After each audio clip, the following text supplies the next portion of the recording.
Feels like I'm meant to strike. Flat earth beneath my feet, knowing I'm here to meet. Ocean's edge, it calls my name. Purpose in this life's game. Horizons line so clear, God's love brings me near. Flat earth made by him, my journey long yet thin. Purpose found in every day, guided by his gentle sway. Mountains tall, they stand in place. Yo, Fluffs, what's up? It's good to see you all. Thank you for coming. I'm glad you could make it. We are joined by Roger, PJ, and Ryan. How you guys doing? Oh, good, Sam. Good. It's good. We're just waiting for Sleeping Warrior to pop in. I did chat with him on Tuesday night and said tonight, so I hope he remembers to come in. We hope the warrior is not sleeping. But yeah. It is about Cavendish because we were talking Tuesday and we were going through the Cavendish paper together, and we're just having discussion on when they did the Cavendish and stuff. And there were some interesting things brought up that I thought might be interesting to bring up, because even the paper itself, things that Cavendish says in there, kind of disproves what gravity is claimed to be.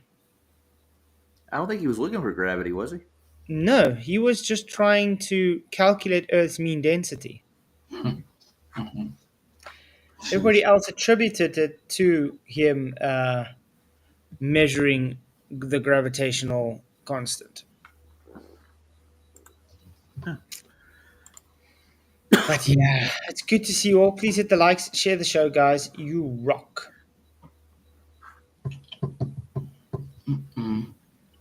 So, let's see what it says. Do you believe in gravity? Yes, 36%. No, 64%. Unsure, 0%. Hey, Rally Cartoon. Awesome. Thank you very much. Appreciate it. Waiting on...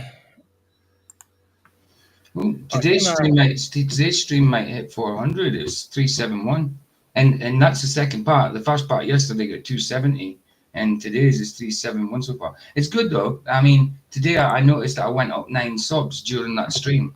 That was really good. I got 1 sub yesterday. That's all I got. Well, I went from 183. I had 410 yesterday. When I woke up today, I had 412. But after the stream, I had another 9. So it's obviously Billy Carson's name. It pulled him now. Nice.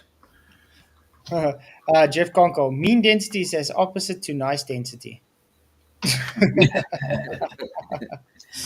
Yeah, corn right there. I'm telling you. Tomorrow's stream is I'm looking at that video that UR did with Critical Think. So I'm looking at that and see what he's saying. Yeah, I saw UR did a thing with Critical Think. Yeah, so I'm gonna look at that one tomorrow. Yeah. I was laughing this morning when I woke up. I saw Jared and them were live at Argentina, and they were trying to look at the sunset, and it was totally off. The sunrise was totally off. Sorry, not sunset. Sunrise was totally off compared to what the globe says it should be. Really? Wow. All the globe arguments are, but you must look at magnetic. You must look at the math. Look at the math. Already falling apart now, and they're not even there yet. See, the thing that I realized this morning, because I said I gave my sunrise as well, and I was like, it's weird. It was 5:30 in the morning. The sun rose about 5:15. Okay, and I am north. The sun wasn't even risen in Argentina yet. They're more south than me. Yeah. Makes you think. My sun rose before them in Argentina, which is further south. Yeah, they'll have They'll have a lot of problems here soon. And I don't think they were expecting Jaren to get out and look at sunsets and stuff and find out where the sun is even before they got there. They'll have a math for it and say it's negligible. I saw 2 minutes of McToon's video as well. It's like, oh yeah, I'm here. McKeegan and Critical Think just had to go to the shops or something, and we had dinner together with everybody, all cordial, shaked hands, and spoke nice. And yeah, okay. They're not even doing anything themselves, like watching the sunrise, sunset. Well, he said he's trying to measure the dip angle. For what? Yes. You know what a dip measurement is? Does he have any idea? No idea. He doesn't. So that's quite interesting. We'll see what they come up with. Everybody's got their own little thing to do. I thought McCoon wants to see the horizon fall from elevation. That's what he's trying to measure. Yeah. Oh, okay. The guy doesn't know though that when he tries to take these measurements, it's based on a horizontal plane. That's it. You got to get an angle from somewhere, right? Mm-hmm. Oh man, Anthony Riley came up with the idea for the housekeeping questions originally, didn't he? For the Fed. Some of them, yeah. If Anthony doesn't show up, we'll have to do something else, guys. Oh no. But that's fine. I can always reschedule with him for this. Is he in Discord or anything? He's in Skype, but he's live. Uh, It shows online, but he hasn't read my message again. He might just be busy. Otherwise, we can do that Danny Faulkner one, which I was going to do. Why not? Yeah. That was a shocker. I didn't think Danny would hop on board with this, but I think Danny Faulkner was part of this from the beginning. you could be right. I could see that. I wouldn't be surprised that he was part of this from the beginning. He's got a lot to lose if they disprove the ball. Mm-hmm. Well, it's just weird that he's got that name, Answers in Genesis, when he doesn't take any. When it comes to flat Earth, he doesn't use Genesis. Yeah. You know? No, he doesn't. Mm-hmm.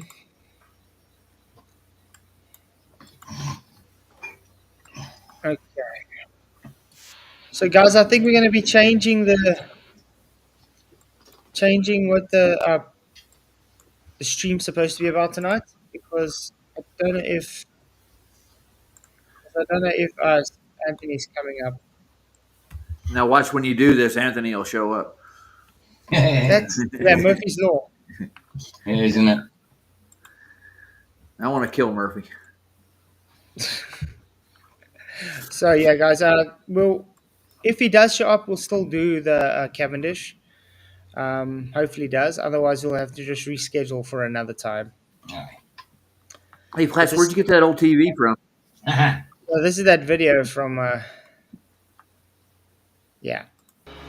We are taking flat earthers. If you don't know, NASA makes clouds. And globe earth. Okay, I just want to get to where they actually start talking now, because it's just a bunch of stupid editing saying no final experiment. Yeah. But, Great. Final experiment. Will going to Antarctica finally prove that the flat earthers are wrong? Welcome. No. My name's Danny Falk. No, because it's a false dichotomy. I think we made that very clear. And this is the sad thing about this as well. Will Duffy knows it's a false dichotomy. Mm-hmm. yeah, But he's just ignoring and acting like that hasn't been said to him. Of course. Yeah. Of course. I like his planisphere, though. That's a nice one. Where did he get it? Does it light up? I think he got it for this video. Oh, I Because bet he did. wants to look like he knows what's going on, man. Mm. Oh, yeah. I have with me today Rocket Rob Webb. Say hi, Rob. Hi, Rob. And we're here at the Creation Museum. But, Rob, we're going to interview someone that's off-site today while we're talking about Will Duffy. He's in Denver, and he's come up with what he calls the final experiment. Will, welcome. Hey, thanks so much for having me. So, Will, why don't you tell us about the final experiment? What is it? Yes, the final experiment is historic. We are doing something that I don't think has ever been done before. We are taking flat earthers and globe earthers to Antarctica this month. The reason Wow, it's scary. never been done before, guys. Never. Never. Plenty of flat earthers and globers have already If I were a flat Nobody's earther, done I would be Antarctica scared, before. dude. I would. I'd be scared to go. To be Yeah. honest, and they think it's highbrow the way they're acting. It's like this is like a joke to them. Like it don't matter, you know. It's monumental. It's a catalyst for everything in the future. This is.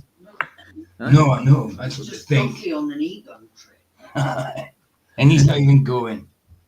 He's going, isn't he? Oh, is he Really? going? I thought he wasn't he's in going. a picture with. No, Duffy's not going. No, I didn't think so. He's in a picture Dang with- it. He gave his money up for Whitsett. Oh, Gave his spot up for Whitsett. No, but But Yeah. I think that was the plan in the beginning, though, because from the beginning it didn't sound like he was really going to go. Trip of a And lifetime. And You he's got listen the to time, everything he says. He's like he's the only guy that done it. But every time he talks about we did this, we doing that, we paid for this. Yeah. It's like just we. Yeah. royal we we. landed on the moon. We went to Mars. We all the way home. Yeah. But yeah, no one's been to Antarctica to view the sun, guys. Apparently. No, never. Wow.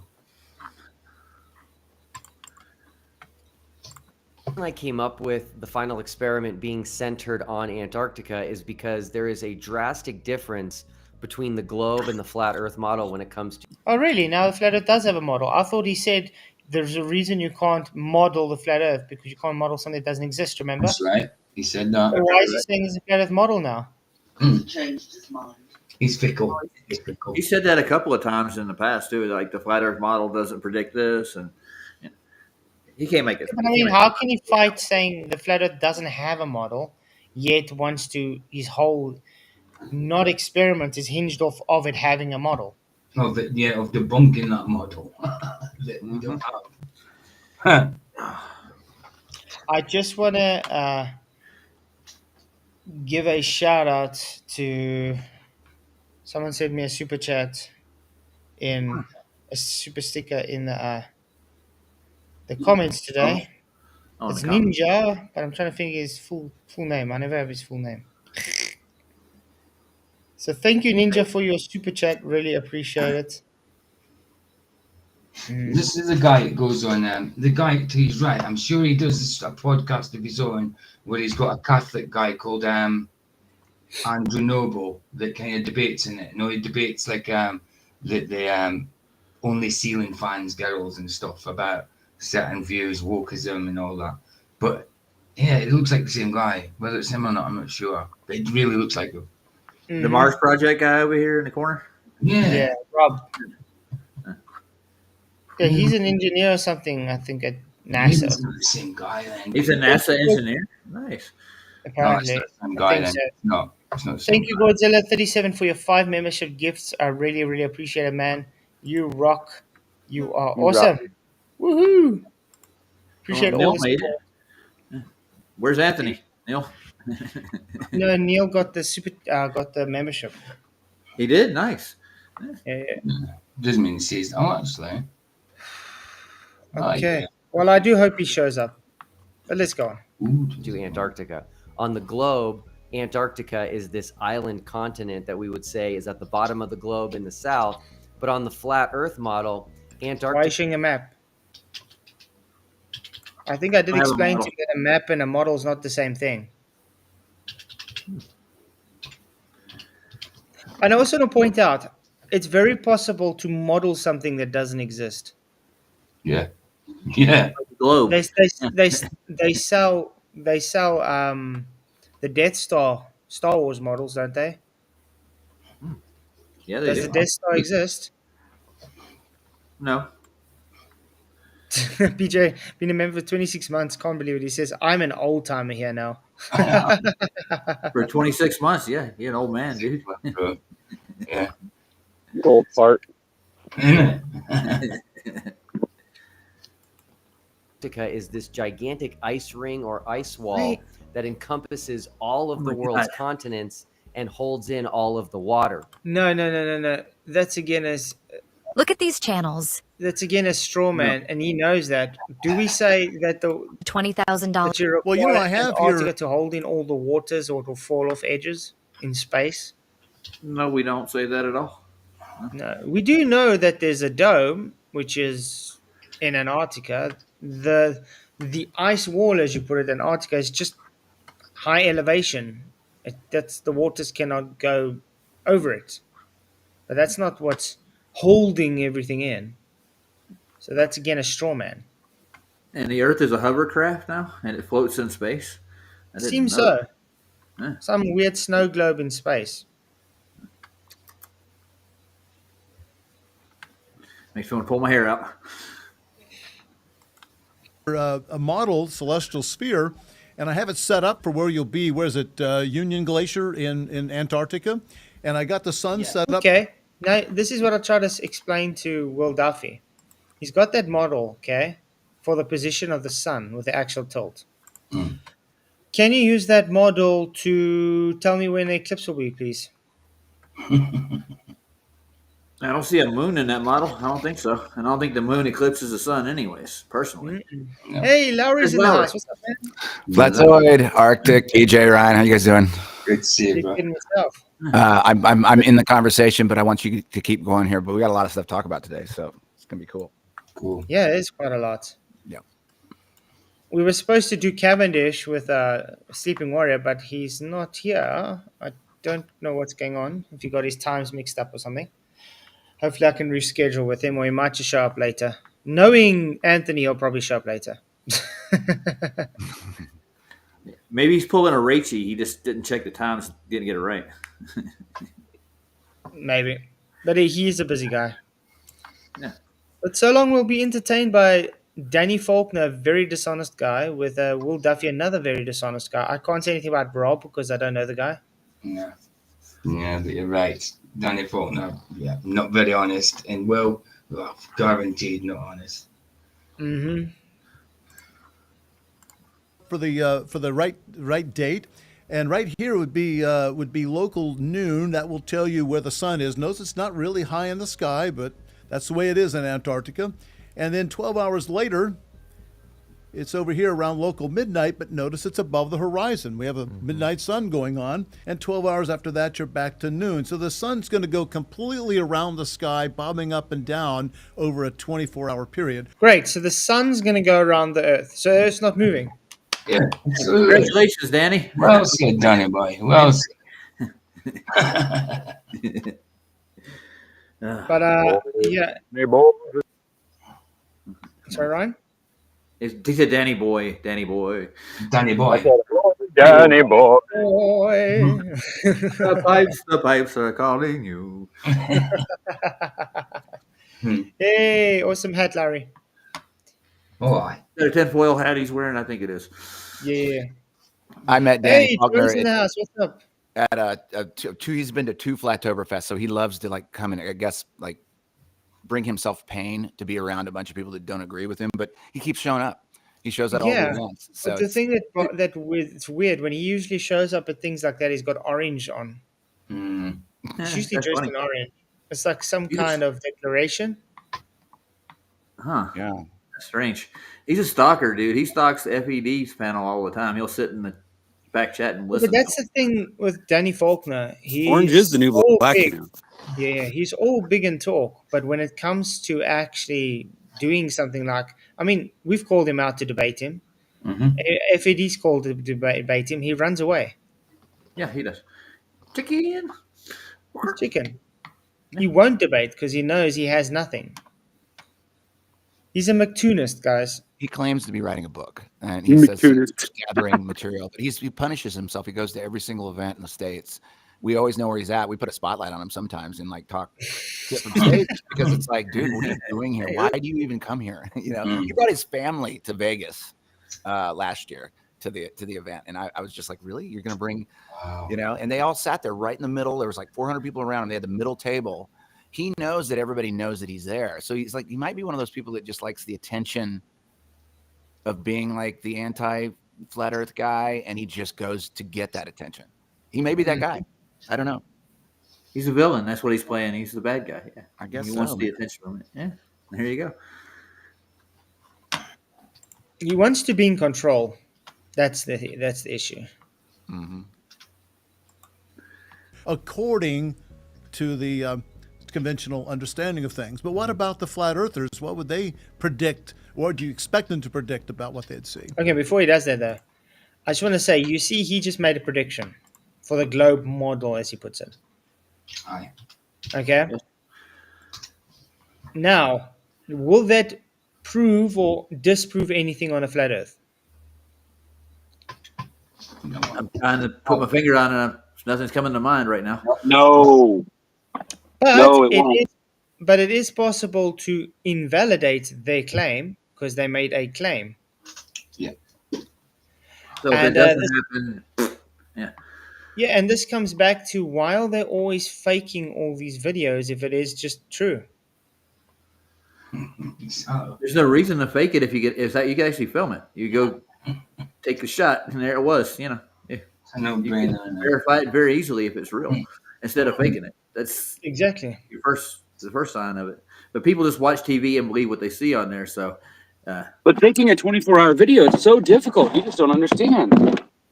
Yeah, but the point is, why do you need to fake something that's real? Exactly. You can buy it. because it's not real, that's why you'd fake it. That's just exactly the point. I think. That is the $1 million question, man. And like, I want to wait until you get finished with this video, but we got that whole thing from South America last night. There's a lot of things that could be talked We're about. gonna definitely go through it. Yeah, lots Definitely. to go. Yeah. No, that's why I want to go through this as quick as possible. We have this unique celestial phenomenon that on the globe only happens far north and far south in Antarctica, which is a 24-hour sun, meaning the sun doesn't set for all 24 hours, as you just demonstrated. But on the flat Earth model, the sun in Antarctica would have to rise and set each day. That's a lie. Why would it have to rise and set each day? I have no Why would clue. it? Hey, FTF, he's a liar. Know who you are, but hello, how's it going? Anthony, maybe? Yo. Yeah, I was hoping so. What's Yeah. up, man? Good to see you, man. I'm sorry, I didn't realize that you were going live. I knew that I saw my name on it. Fashionably late. I didn't realize that we were doing something. Yeah, remember this? We spoke Tuesday. We said we're going to do tonight for Cavendish. Yeah. If you'll have to forgive me, what were we doing on Cavendish? You'll have to remind me. We went through the paper, and then we said we're just going to chat about the Cavendish that you and Clive and stuff did. And the interesting yeah. I remember. But we can always set it for another time if you want. It doesn't really matter. No. We're good, man. We're good. Because do you know what? One of these idiots, I can't remember which one it was, said that I'd thrown you under the bus. And did you see that thread? No. He basically did a short video where he got one line out of a video, a comment that I said, and it was basically he said something like, "I'd have to dig it out. I don't want to butcher it, but basically he reckons that I threw you under the bus." And I'm like, "No, you just don't understand what's actually going on here. He understands the argument. It's you that don't." And he took one line out of a sentence or a paragraph that I explained what was going on. He doesn't. Let me find it and I'll read it to you so that you understand, because it's. These people are just liars. But they're all based on lying. I mean, I don't know if you saw that guy debated last night as well. Oh, dude. That was awful. No, I didn't see that. That moron. Yeah. Wow. Yeah, he was fun, dude. Yeah. And He came under false pretenses. He came in with a different name when he knew he'd already been in before. Same night as that Christian that was in. Yeah. Same guy. So, Anthony, I got a question for you right quick. Did you hear the new housekeeping question they put over on FED? What did I hear? No. What is it? Yeah. It's how can you have pitch data on a globe? They're going with that. How? Well, you've got to fudge it, haven't you? I mean, that pitch data, that whole argument there basically proves that the Earth is level. And when I say level, I mean straight. Because it would have to have there would be nose down data continually. Yeah, but that's the thing. When you look at pitch data, it shows the pitch data change when they take off and when they land. And if they do any bankings or stuff in flight, but the rest of the time, it just shows no pitch data at all. It's just straight and level. Flat. Very flat. But then, if you're Yeah. asking that from the ball earth perspective, how can you have nose pitch data on what is the question? Say it again, please. Can you have pitch How data can- on a globe? Can you? Yeah, it's necessary on a globe, is it not? Yeah. Either way, it's necessary. But the isobars, man. Isobars Yeah, curve just like the level ground below it. Remember, the physical curve isn't physically showing data. Yeah. Because we said it isn't.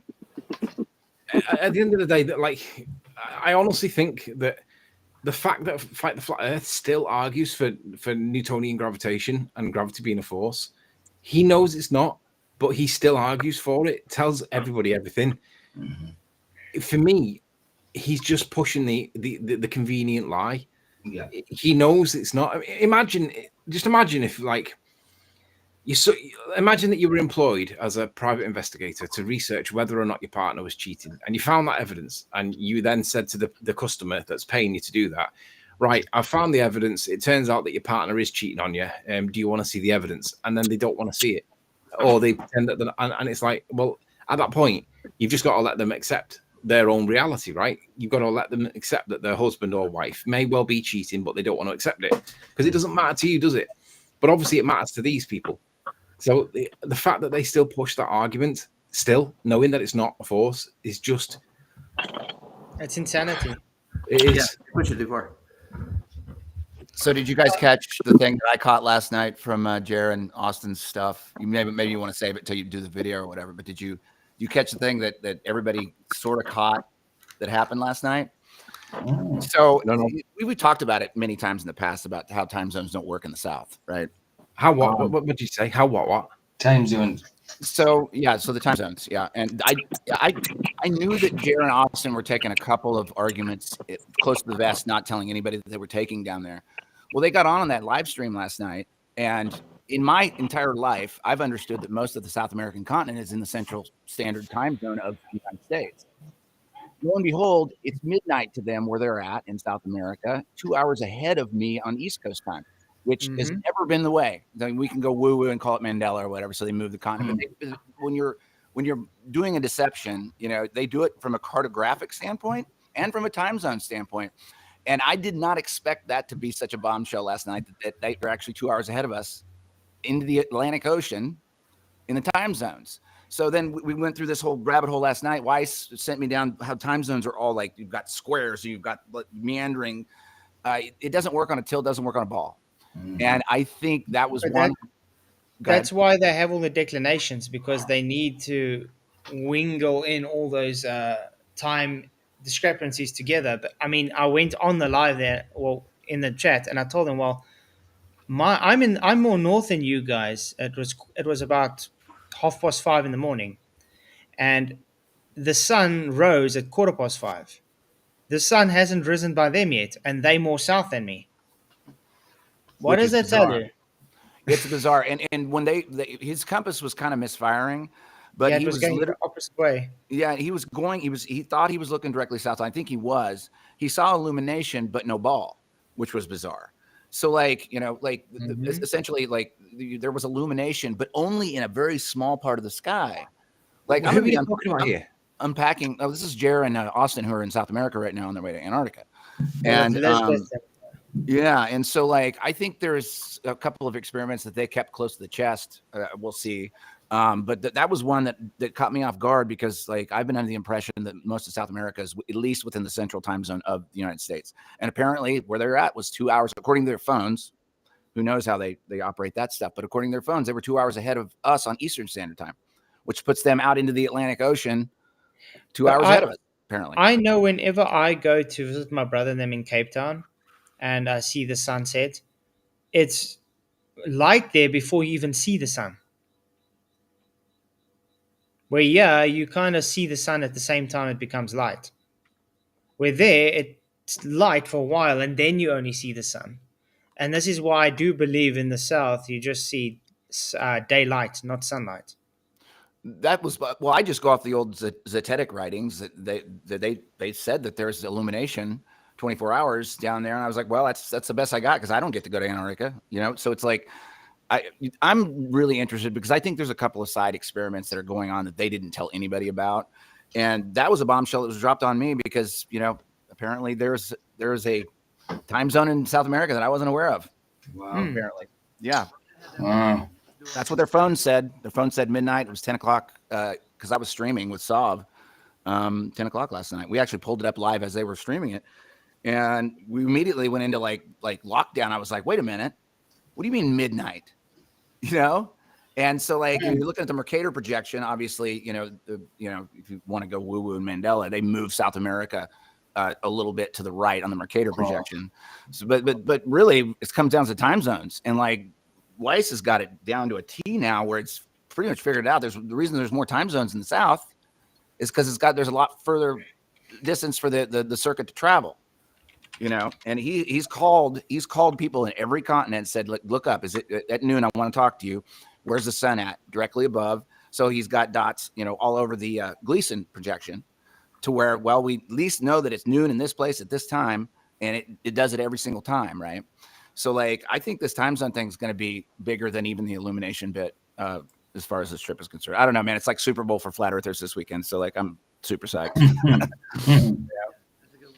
With the Time Bandits and Brian, they redid the end. Really? Super Bowl? What? Well, it's an American saying. Sorry. Roger, you're going quiet again. Can't hear you. Can you hear me now? A little bit. Okay. Yeah, you're kind of quiet. Brian had problems with the map itself when he redid it, and with the time zones, they're not where they tell you they are. It's kind of strange. Yeah. It's very curious to me. It is. It is. Are they in Buenos Aires? No, I can pull up the tracker. They have this. The assholes put it on a ball, of course. Sorry, I've got to ask. You'll have to fill me in. Forgive me for being really ignorant. I've not been up to date for a while. Who is they? Okay, so Jaren and who? Jaren and Jarenism of Jarenism and Austin Whitsitt Gets It, along with Lisbeth, who I don't know very well. She's still curious to me, but the three of them were invited to go to Antarctica to view the 24-hour sun. They're calling it the final experiment. It's not. It's an observation. But they are in Punta Arenas. Yeah. And so apparently that's 2 hours ahead of us on the East Coast. I'm in New York City. But look at that. Sure doesn't. I'm looking now at sun data, okay? For Punta Arenas. And their sunrise is supposed to be at 5:11 in the morning. At 132 degrees. And they were showing that it wasn't at 132 degrees. Yeah. Directions are going to be important on this because if you're a ball earther, you can't rely on a compass because a compass is going to give you a wrong reading according to the ball earth model because of magnetic declination, right? But I've been pushing this point for a long time and nobody gets it. If we're on a ball and declination is true, therefore, you can't rely on a compass. So what I would expect Jaren and Austin to do is be pointing the compass at the horizon and it not match up at all with any of the predictions. But that doesn't mean it's a ball. It just means that whatever's going on with the compass, it's not consistent with their model and they need a correction. So they will have declination as a correction. My view is there's no such thing as declination. The compass is totally reliable. It just doesn't match up with the ball earth model, and that's why they need an excuse. Of course. They also that's already happening too. Yeah. They were having problems with the compass last night, but they were using a compass on an iPhone. I really hope that they actually have a real compass, because the iPhone can even be messed with. Well, what's going to happen is, as far as I am aware of this story, right, but I'm not aware of, I didn't know it was actually beginning to happen. So they're now in the southern tip. For me, in my opinion, one of two things is going to happen. Either they're going to go there, get the evidence, but then there's going to be an accident on the way home and they'll all die. I know that's morbid, but that's what I think is going to happen because they can't allow this information to come out. Or they'll go there, or they'll say they're going there, but for some reason, the trip will not happen based on what happened with Greater Sapien. Regardless of whether Greater Sapien stole money or not, that trip did not happen. And reasons are irrelevant. The point was, we said it wouldn't happen. It did not happen. So based on that evidence that we've got so far, the trip will not happen, in my opinion, and they won't go. Well, They they're in might go, Antarctica at the but they won't be moment. coming back. Anything can happen that they're stuck there. Yeah, and That's- and we've done these narratives over the course of the last 6 months. We've exercised every single last narrative of what could happen. So we're kind of at the place now where like, okay, now they're at the tip. Are you going to go in there or not? And what we have, the latest data that we have from them, strange stuff, was a time zone thing. They did think they were looking south according to their iPhone compass, and there was illumination in a very small portion of their angular viewing from, say, right to left of illumination, but no ball, which was bizarre. So that's what we got so South. far. Did you just say they were looking south? They, according to their compass, they were looking directly south from Punta Arenas. Shouldn't they be looking north? They should be looking at. They should be looking. The sunrise was supposed to be 132 southeast, and they were looking. They were looking right. They were looking not southeast. They were looking directly south at the sunrise. Yeah, but it wasn't. No, not a sunrise. It was at midnight, Punta Arenas time. Midnight, and there was just a small bit of illumination directly south. Light that they could see. Yeah. No sun.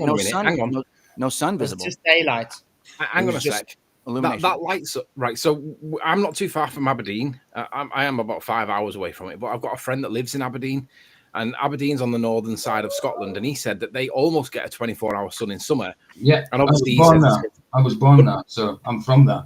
Yeah, so like we're on the 50th parallel or whatever it is, and we almost see a full sun in the summer, right? Definitely. But we're looking south to see that.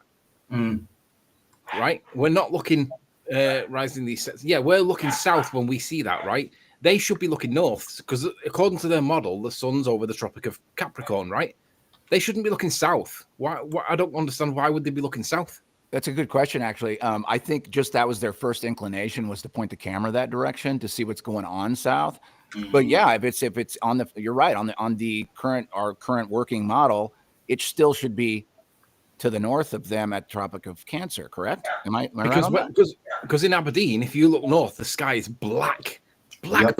You've got to be looking south, and you get illumination of some kind. There's no sun there, but it's not dark. It's not pitch black. Very grey. So they're already south of the Tropic of Cancer. They're already south of it. So yeah, and with that logic, they should be looking the other direction. Right. So one of two things is true then. Either where can I find this? Forgive me. They're probably in the north. They're lying. Go to the-final-experiment.com, and it shows this globe tracker. Of course, they put a globe on there for it, but it shows where they're at currently on a globe projection.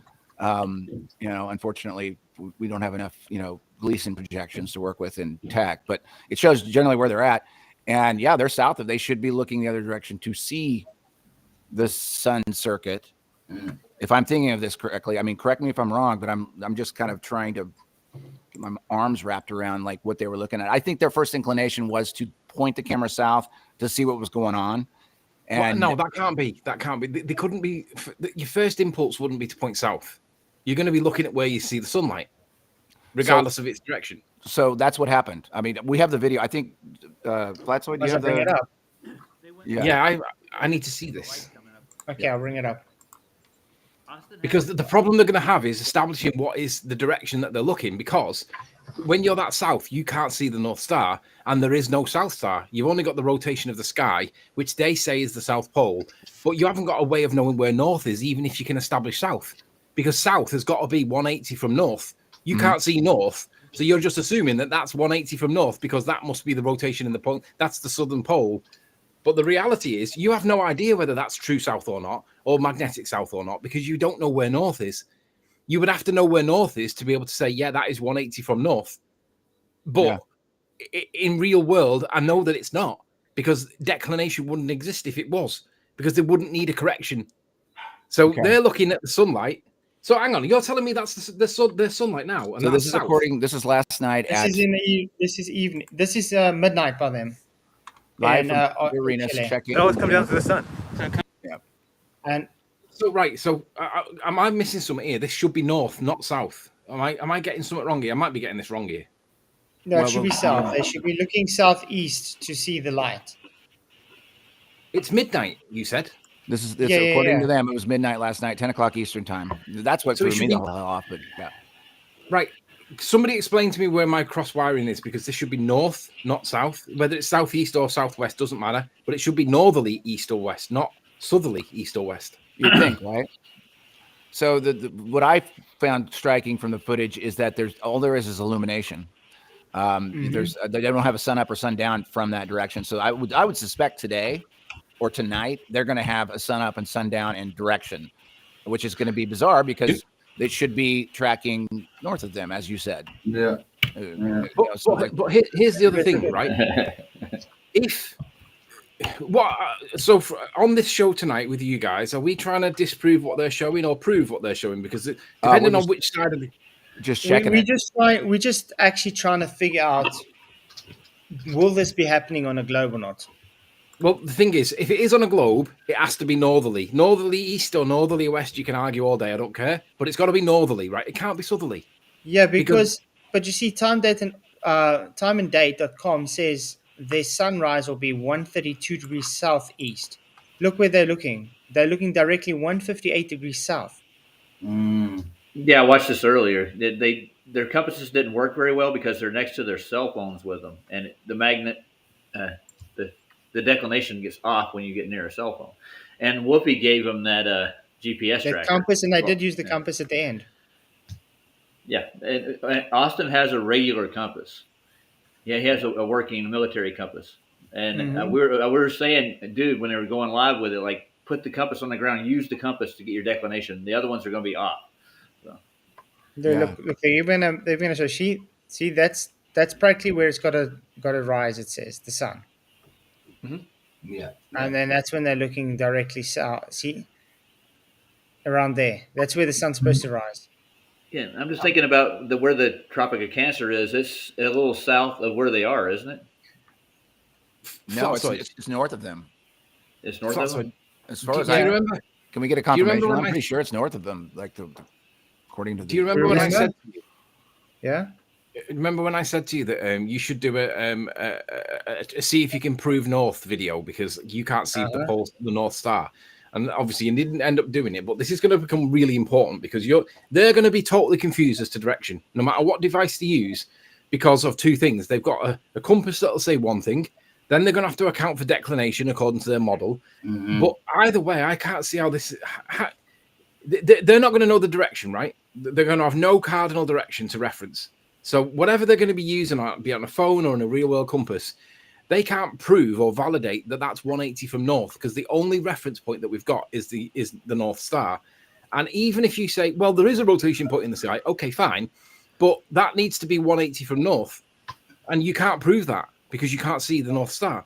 So even if it's supposed to be, you can't just assume it. You need to prove it, but you can't prove it because you're too far away from it. The only way you'd actually be able to see anything is if you look at the stars itself. If you look at the Southern Cross. No, but even then, can they see it from there? That's the question. Even if you find the Southern Cross and then follow it down, like the two straight lines, the two stars joining together, and take the line down to the rotation point in the sky, you do not know that that's 180 from north. It's implied, it's inferred, it's demanded by the ball, but you can't prove it. Yep. So, but even then, it isn't going to line up with like the observation, because on their model, it has to be corrected for magnetic declination. So whatever measuring device, compass, electronic compass, or whatever you're going to use on their model, you've got to make a so-called adjustment, which means that you're not certain that you're looking at what you think you're looking at. You've got to believe that the adjustment called declination is valid and it applies. But that's why they make all these magnetic declinations in the south, because of this anomaly. That's why they make all the magnetic declinations. Yeah, but what according to them, we can't trust a compass, right? Which means that they've got to apply magnetic declination. But in real world, you've got Jaren that's looking at the sunlight, not the sun, but he's looking at the sunlight in a southerly direction. We need a ball earther, because I can't. Here's the bugger of it. The way I'm just thinking about it just now, as we're talking about this together, is you got. I think I was going to bring this up earlier. Truth. The whole coffee cup caustic thing came up in my mind because there was no sun they could see, but there was illumination. Yeah. Or else we got to take into account the fact that, until we see it, but like, is there another point of illumination happening south and out? I don't know. And I hope that they have enough calculating power to think that they're looking south, so that we can see what the hell that was, because that was clearly, it was an arc, a slight arc of illumination looking apparently south, right? Yeah. Which makes no sense on the Gleason map whatsoever. Because here's the thing, though, right? Let's just say that they're really close to it. What if you're on the South Pole? You should get, if you're getting close to the South Pole, that they would do if they get into the edge of Antarctica, right? You should be able to see the sun rising, or you should be able to see the sunlight in the northerly direction on one side of you.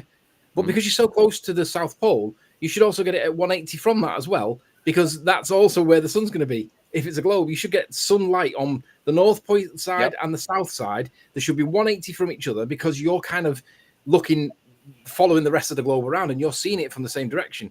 Well, we're all in agreement here that there's not a South Pole. I mean, it always points to the north. The north is the center. That's it. There's no magnet south pointing is just anything opposite south. from north. Opposite. And I think that's why they have such a difficult time with magnetic south. It's because it's just trying to follow opposite to north. Of course. That's all. So what does time and date say about where the sun should be at right now? Right now. Well, them actually, it is now. It's 10 to 5 In the sky. Hello. To them, it's 10 to 5 in the afternoon, and Well, let's play a game here. I'm in New York City, and I've got a giant loft with a bunch of windows, and the sun's, it's probably, I would say, just under 45 degrees, and it's, it goes down early because it's winter up here, but I can see it. My position of looking at the sun is right here, right out the window, about 40. You can see on the shadows of the wall too behind me. That's where the sun is. So that's where my sun is. Where's their sun at? I'd like to know that, because I'd like to know why they suddenly got 2 hours ahead of us on the East Coast without my knowing for almost 50 years. That happened last night. So this sun here, what does it look like to them? That's what I'd like to know. At this moment, I would like to know that. Where are they seeing it at? It's kind of important, I would think. Right? Interesting thing. I see they don't have daylight savings either. So they're 5 hours behind me. Right, so somebody in chat has just said they're looking beyond the pole. TackMind, he says, they're looking beyond the pole. If that was true, then the point 180 degrees behind them would also be illuminated, because you're looking, you have two light sources, or you would appear to have two suns opposites to each other, because you're looking beyond the sphere. That would have to be how it is, but it looks like they've only got one. I agree with that. Yeah. So the azimuthal is way off. Is really when it comes to the time and date where the sun is, comparably. Yeah, the only data that we have is literally cell phone calls. We called people. Weiss called people in every country and asked them when it was at noon, and says, "Is it right above you at noon?" And it keeps checking out. So that works. That works as the circuit. But I'm looking at the sun right here. I can see it. It's right there. And I'd like to know, I mean, this would be the easiest thing to do, is get somebody live on the phone. Oh, where's the sun at for you? Where's it for you? For me, it's right over here. And I'm in North America. All right. So I'm in. Give me a second. I'll go look where the sun is for me. Yeah. I mean, it's just kind of, we can do a little game here. It's just this is. Well, it's 9 minutes. It's 9 minutes to 12. So I'll tell you when it's 12. I'll tell you where it's at. It's 2:51 p.m. Thank here. you for your membership. Really appreciate it. You rock. Plague Zero, where have I been? I kind of lost interest in it when I fell out with Nathan over something that you just wouldn't realize.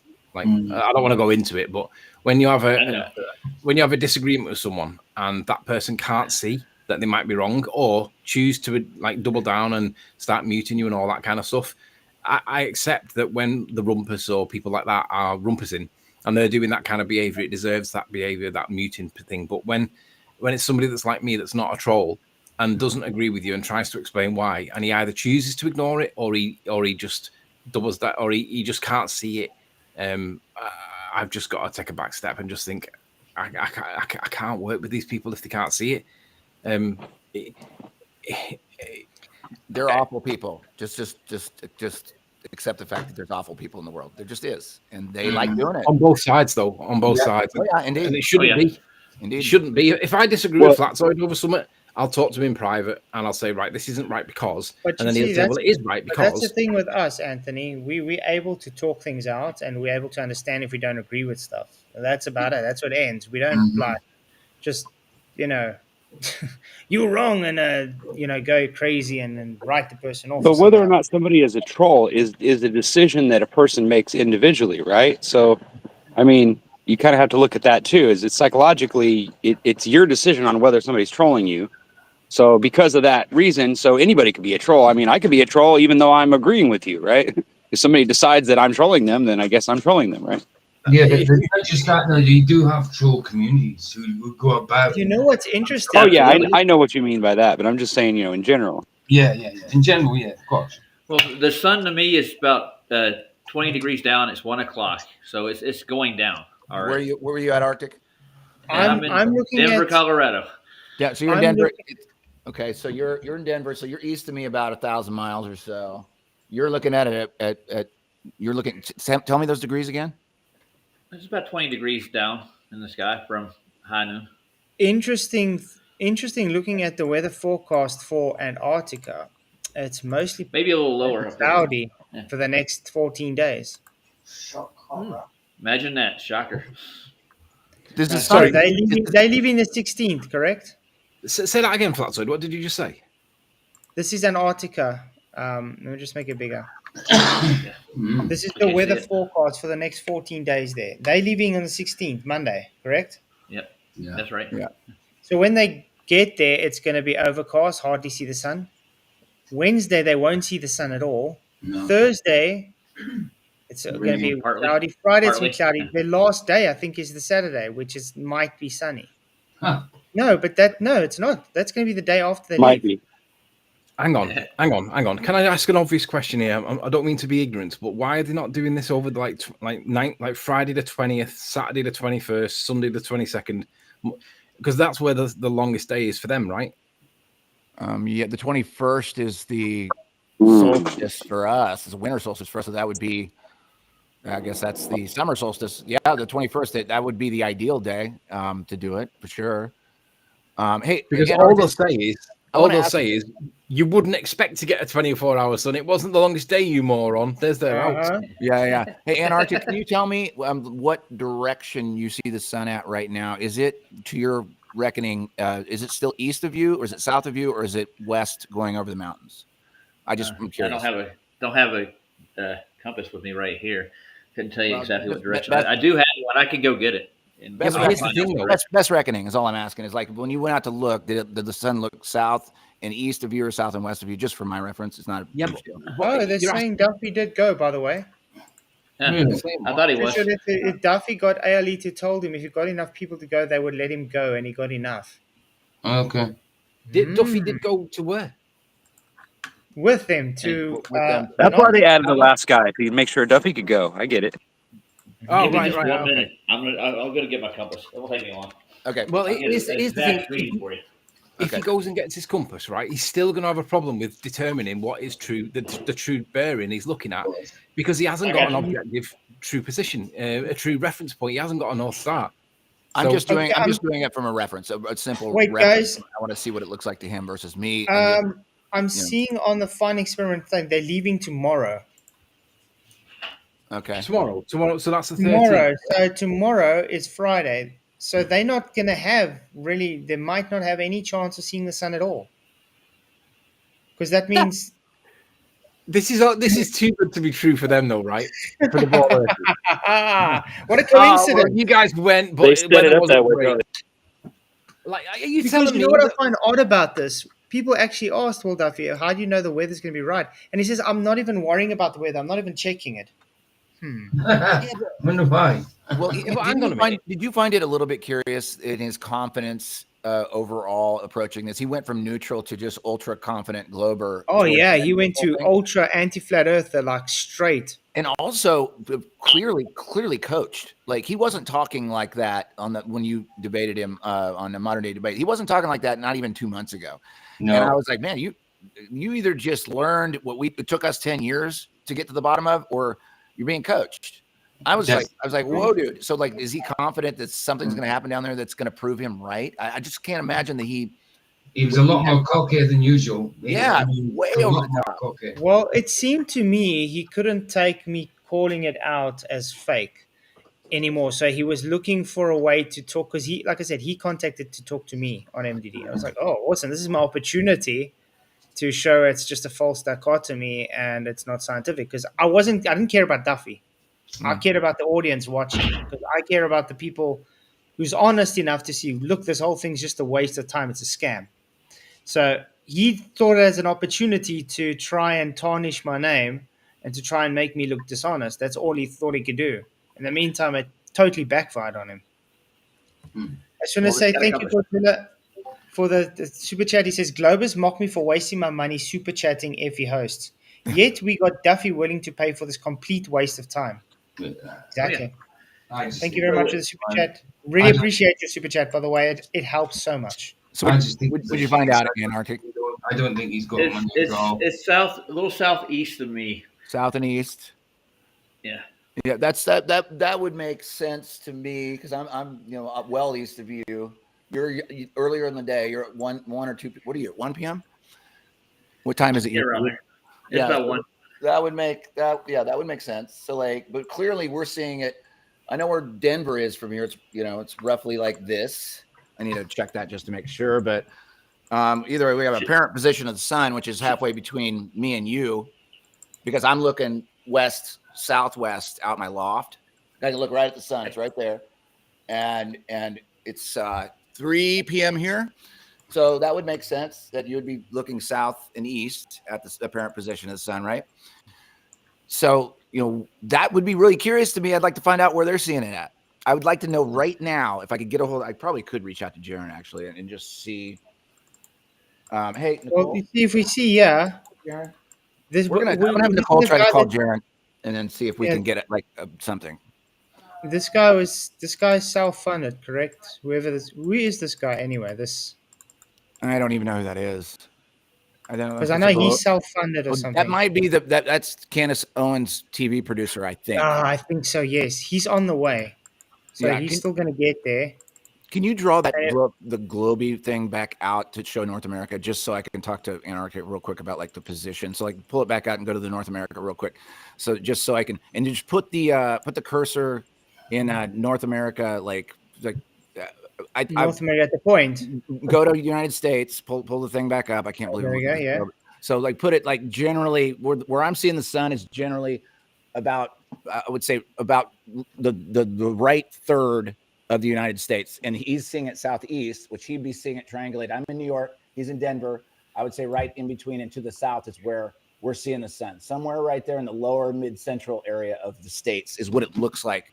So around about No. It's in the middle of the United States. In the States, right about there. Yes, right about there, but south, but just a little bit south. Okay, so that's our just a general reckoning of where we think the sun is, somewhere in that area. Now, down there, right now, if I can get a hold of Jaron, they should see the damn sun well north of them. Yeah. They should be looking northwest. But definitely not south, right? Not south. They should be looking northwest. They're on azimuthal is what it is. What you're trying to hint at. They're on a flat map. It's hard for me to even do it with looking at this globe because globe. That's interesting. Let's actually look at the Gleason's map. Yeah. And let's see. I have a horizon mirror. Should I check the horizon, make sure it's level? Out of this little quad.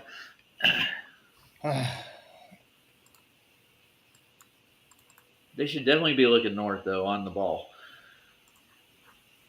Even at an angle to get a sun.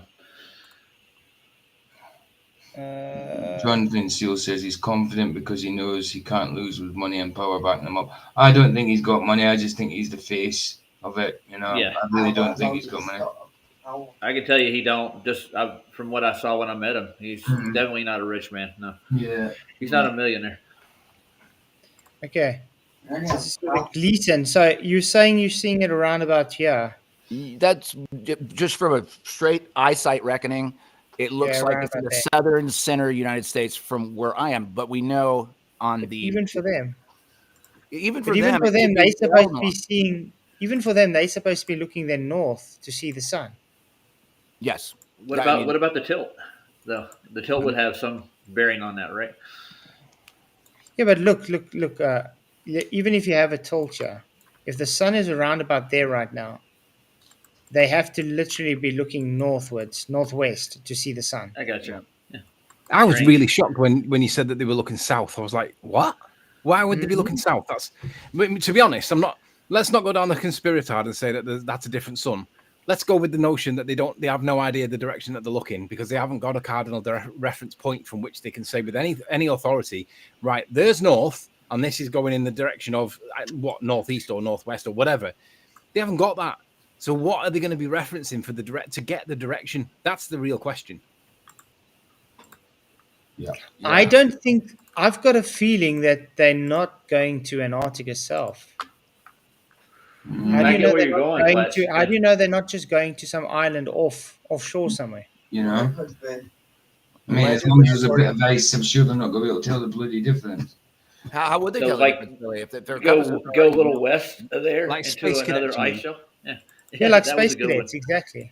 I've considered that when I first heard about it. I thought they're going to do one of two things. They're going to fake it so they think that they're in Antarctica, but they're really elsewhere. Well, this is the time to get a hold of Jaron then right now, is like get a sun observation. It shows him still at the airport. So Duffy's at the airport. Duffy's at the airport. So yeah. And then the this rest of them are all at. There So we they go. can- They're they can look- they're still sitting down here. Whitsett and them are in there. Oh, with Wolf. Critical Oh, thinking. Wolf. Oh, the wolf man, woofy. Wow. And then Austin's Uncage that. Uncage it. Is Austin with Wolfie 6020? Yes, no, he is. with critical think. Oh yeah, sorry. Oh, He yeah. is going though. They're all going down. Is But he's not with him. He is now with. that Who's Creaky? I have no idea who the hell I that don't know. is. Don't know who that is. Where did Wolfpack get the money to do this? Critical think is in wherever he is in his room. And then Jaron is still there at the car park here, trying to look probably out. He's probably trying to look at the sun. And then Dave McKeegan, obviously McToon, Dave McKeegan, and what's this guy? Isn't this Creaky Blinder? It might be. That's what I was thinking earlier. Is he going? Because he's got a lot of press going on right now. So, can you click on him? Let's actually see who's Antarctica bound. Let's see. Okay, Dave McKeegan.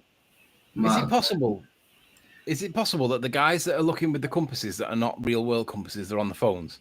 Is it possible that they might be set to the northern hemisphere or whatever, and that'll be their get out? Yeah, very possible. I think there's a lot of get out of jail free cards that they're setting up for themselves. Of course. Of You know what I mean? It's always In gonna case get out. something happens. So yeah, Elizabeth is that one. So Elizabeth is with them. I mean, initially I thought that I thought when it comes to the crunch, they weren't going to go there. It wasn't going to happen. But if it, and I still kind of think that sometimes, but they're obviously on the way somewhere. But no matter what, even if they do go there, and if they didn't experience a 24-hour sun, they're going to come back and say they did, no matter what. Yeah, they can't afford the narrative to change. Well, or they'll come back with a just so story for why it wasn't possible, like the Greatest Sapien did. They'll either say that there was a fraud involved, or that there was wrong type of leaves on the track and they couldn't get the right train or whatever. I know it's not a train, it's a plane, but I'm just paraphrasing. That's a good one. We get that in England, right? Anytime that there's a mass event, like a little bit of snow or a little bit of leaves on the track, it brings the whole country to a standstill because trains can't run. I know. Because I've seen a lot of them are saying Antarctica bound. I don't see them there yet. Even Danny Faulkner, I don't know if you know, Danny Faulkner accepted yesterday.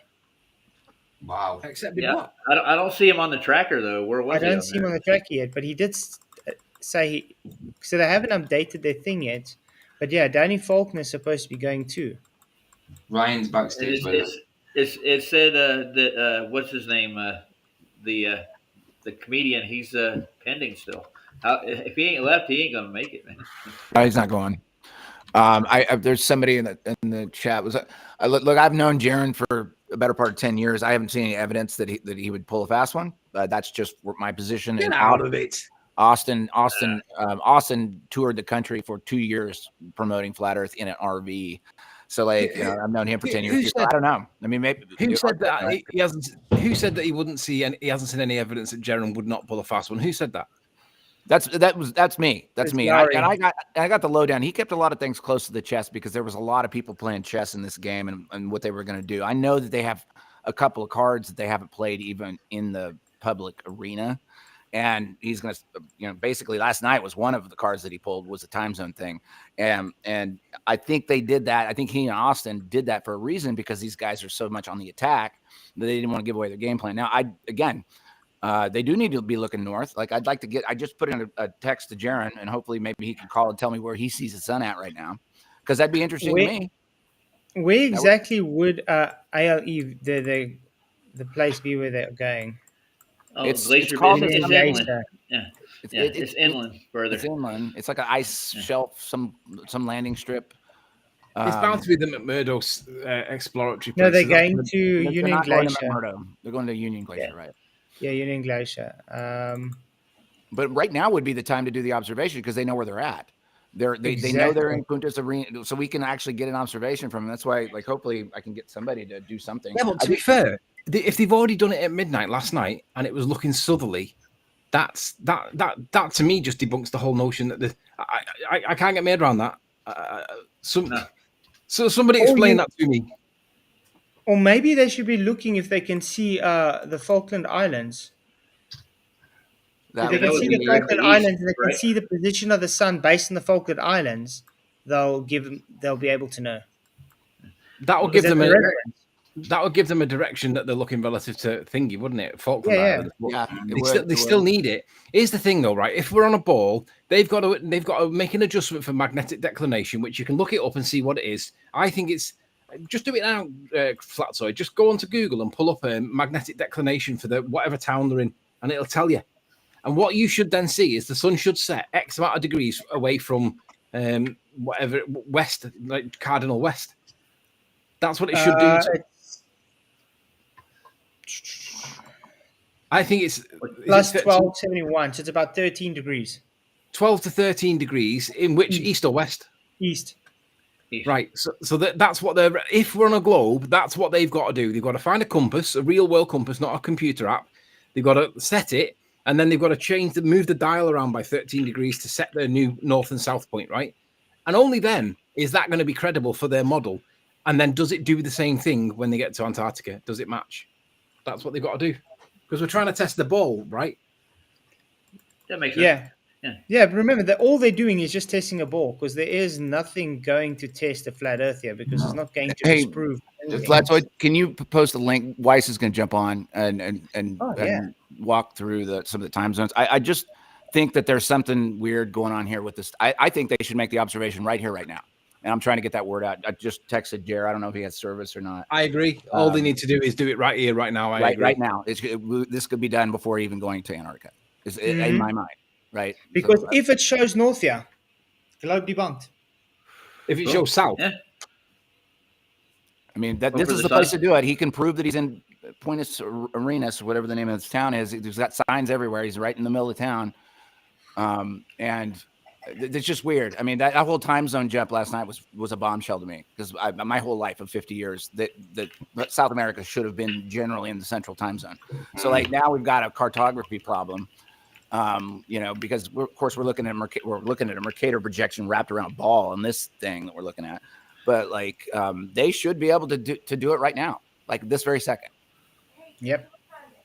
The only thing Jaron told me that he was going to smuggle extra batteries on this trip. Well, the thing is they need to because the cold depletes batteries quite quickly. I was going to say the cold kills batteries, right? Yeah, of course. Yeah. He's got hand warmers too, so he took Flatlander's advice. Put hand warmers on those batteries; they'll work. But yeah, what's getting me is the weather. I don't think they really check the weather because if you're looking at the weather, it's not going to help them at all. The weather doesn't really matter, to be fair, though, because at night time, once it cools down and you've not got the effects of the biogeochemical cycle, you've not got all that moisture rising up like all of that settles down at nighttime. But that won't stop you seeing that the sunlight where there shouldn't be sunlight if they're looking south, and it won't stop you from seeing the sun once at the point where it's supposed to be setting. It's not going to see because it's going to be right on the horizon. You'll still see roughly where it's coming from. Yeah, you might not see the sun anymore. That might be a convenient get out for them. But if it doesn't match reliably and consistently with their model, their claim, in other words, it sets X amount of degrees from rise east, set west, however many it is, 13 degrees from west or whatever it is.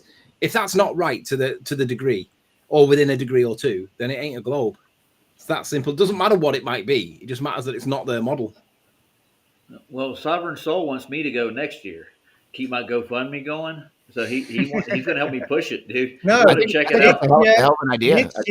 Next year is go search for the dome. Oh, okay. Well, I'll go look for the dome for sure then. Because I'll take off on a hike. But don't you find that odd? When I spoke to Duffy, I asked him, well, you're willing to go do a false dichotomy to look what the sun does, which doesn't disprove a flat earth or a globe, but you're not willing to go and look for the dome. His whole argument was, I don't believe in the dome. So we don't believe in a globe. Pick your poison, dude. Yeah. He ain't going to do it. So don't you think that will be more definitive if you find a dome or not? Definitely. And more than likely you will because of the antecedent consequences of antecedent consequence, exactly, for gas pressure. Is David Nobody Weiss seems to care about it. I did send the link. Did you send it to Dave? Yeah, he's checking in now. This is like he sent me some stuff this morning, especially the wobbly time zone things. Pretty much, like I didn't do too much of a deep dive into time zones until recently, and that struck me last night. Struck me very strangely that if we don't know exactly where they are to begin with, how the hell do we know what they're looking at? And that's the whole thing. It's hidden in the cartography of it, you know.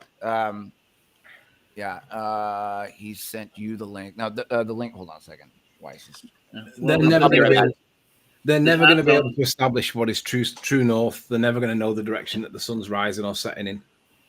Well, Adam Meakin had a problem, and he wanted to use the moon and the ephemeris to plot the time zones when he did the Time Bandits thing on FED, and he had problems with it. You got to go do a lot of research, or you have to go travel these places to actually get exactly where you are using the moon as your reference. You know, I think that's how they did it back in the day.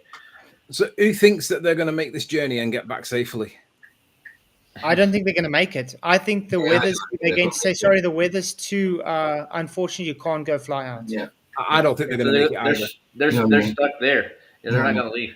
They're not going to leave. I don't agree. I don't think they're going. I agree completely. I don't think they're going either. That was always my initial. I think they're going to, because a lot of the time I've seen this as well, because you also get people try from South Africa, where they go from Cape Town to, and a lot of the time they fly, their whole trip gets cancelled because of the weather, or it gets postponed. And if you're looking at the weather forecast now, it's actually quite bad. They might not be able to go. So, but they can still do an observation, like right now. That's like the point. Where they are. That's why I'm happy where they are. They can do an observation. They can do it right there. But to Antarctica, I don't know if they're going to go.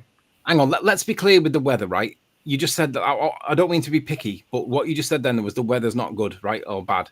It's not. It's just cloudy. It's the middle of the summer. But it's not ideal for them. It's not ideal for an observation, I agree, but that doesn't mean that the weather's bad and they can't go. So if it does get cancelled and they blame it on bad weather, I'm sorry, but it just being cloudy does not stop that trip from going. It doesn't. I agree. Hey, Dave, what's up, man? Hey, what's going on? Good. Hey, Dave. So I watched your live stream with that guy the other day, one day after Zulu 1 died, and you've stepped up massively, Dave. Your presentation skills were brilliant. I don't remember which one, but thank you. I did like 5 the day that he died, so I appreciate it. It was the guy that was claiming to be a flat earther and a ball earther, and right at the very end, you said to him, "If I hold a gun to your head within 5 seconds, is the Earth flat or round?" And he said flat. Listen, I appreciate that from you. I appreciate that coming from you. You know, and we all have our own styles, and you there's were so really much, good. I appreciate that, and I do my best, and I always second guess myself more than anyone else does. So. Trying to improve, you know, and I learned from everybody. I learned from everybody. I learned from Flatzoid, right? I don't agree with everything Flatzoid says, but I take the good and I do the best that I can. And I do agree with most of what you say. So You seriously, your presentation skills. I mean, I don't agree with everything you say, as you know, but your presentation skills and the way you presented your arguments was top draw, man. Really, really good. It. I thank you, man. You have upped your game for sure, man. Well, I better have after 1,200 fucking interviews. After the Jesse disaster, that's for sure. Oh no, Jesse Lee, don't bring that up, man. That was a great one. Are you kidding me? I just re-uploaded that. That's a great interview. Come on. You got more flack from us than anybody. I was tipped off that as soon as I said the Earth was flat, he was going to go, you don't believe in mountains and valleys, and so I wouldn't let him go there. And it was great. It just showed what a retard he was. So, Dave, do you believe in mountains and valleys? 100%. No, I don't. I don't. The Earth is absolutely perfectly flat. And with that, I doubt. Dave, it was the James Lake show, if you remember that one. Okay. Yeah, that was a good one. I like that guy. That guy was good. That guy was That's awesome. the one I saw. Hey, Weiss, we think that they can get an observation right now. We think they don't even need to go down there. We think that they're in a place that they know at least exists on a map, even though I found out last night that it's 2 hours ahead of us now. I never knew that in 50 years. We think if I already tried to reach Jer, like they can do an observation right now. I'm looking out my window, looking at the sun. They've got to be looking northerly, Dave. Looking at from Denver. We've got a general reckoning that the sun or parent position it looks like in the southern central part of the United States, whether it is or not. They can do an observation right now where they're at. How so? With a proper compass. But they've got to be looking northerly. They've got to be looking northerly. Yeah, because if we're seeing what we're seeing, I just want to find out. Hey, Sean, for King in Context, good to see you, man. He asked, did any of them take a drone? Do you guys know? I don't think they did, dude. They wanted to get a balloon last night and put it up in the sky. They were going to go get one this morning. See, because Lowry's saying he can see the sun around here. That's the so that means position. They would have to look north to see the sun. Northwest around. That would make sense. So you've got some sort of phenomenon that we don't understand yet. If they're not seeing it to the north, but they should be able to, if they can get a compass to point, north, accurately enough. Somebody needs to make that observation right now before they get on a plane to go to before they get on the place plane. they don't understand. I mean, I have a brand new appreciation for South America because it's not the way that I thought it was. So who knows where they're going to go? So, but they can right now because they can prove that they're in that town. They should be able to look northward and see the sun in that position in the sky. That's what we're saying, Dave. So check this out. So on a ball, you got your time zones, and they go. You got 24 sections from the north to the south, right? From the North Pole to South Pole. You got 24 sections like in an orange, and so here they are from north to south. But when you tilt the ball, all time zones are completely trashed, right? Because this is the time zone now. Right? This is the time zone. So it crosses all of these time zones. Time zones make zero sense on a ball. Right. I agree. That's because the oceans are not as big as the size that we're told. The oceans are not the size. Because the thing is, what I saw this morning when Jaron and them were looking at that part of light and they were looking directly south, I'm like, for me, it's 5:15 in the morning. Okay, I'm 5 hours ahead of them. But I'm more northerly than them. Okay, I'm about here, okay? So I'm way northern than them. And the sun rises quicker for me than them. Wow. What do you mean by quicker? I guess, okay. So So in other words, I don't look south to see my sunrise. You see, because I'm young. I got you. Yeah. I don't look south to see the sunrise, and they were looking south to see light. Okay? But the thing is, their sunrise is southeast as well. So they have to also look, I wouldn't agree that they have to look southeast. I think they have to look northerly. There's some kind of phenomena that we don't know is something. Right now I'm trying to get somebody to call me from down there. Weiss, I got a message into Jaron. All he has to do is walk outside right now. All he has to do is walk outside and get a compass reading that we hope is correct. Yeah, if Jaron or Whitsitt can just do that quickly. I Yeah, mean, but that they're would gonna be- there's two they're gonna- readings though, right? What the compass reads will say whatever degrees it is, but then according to the globe model, they've got to adjust for magnetic declination. So they'll have a compass reading, and then there'll be the adjustment reading based on declination.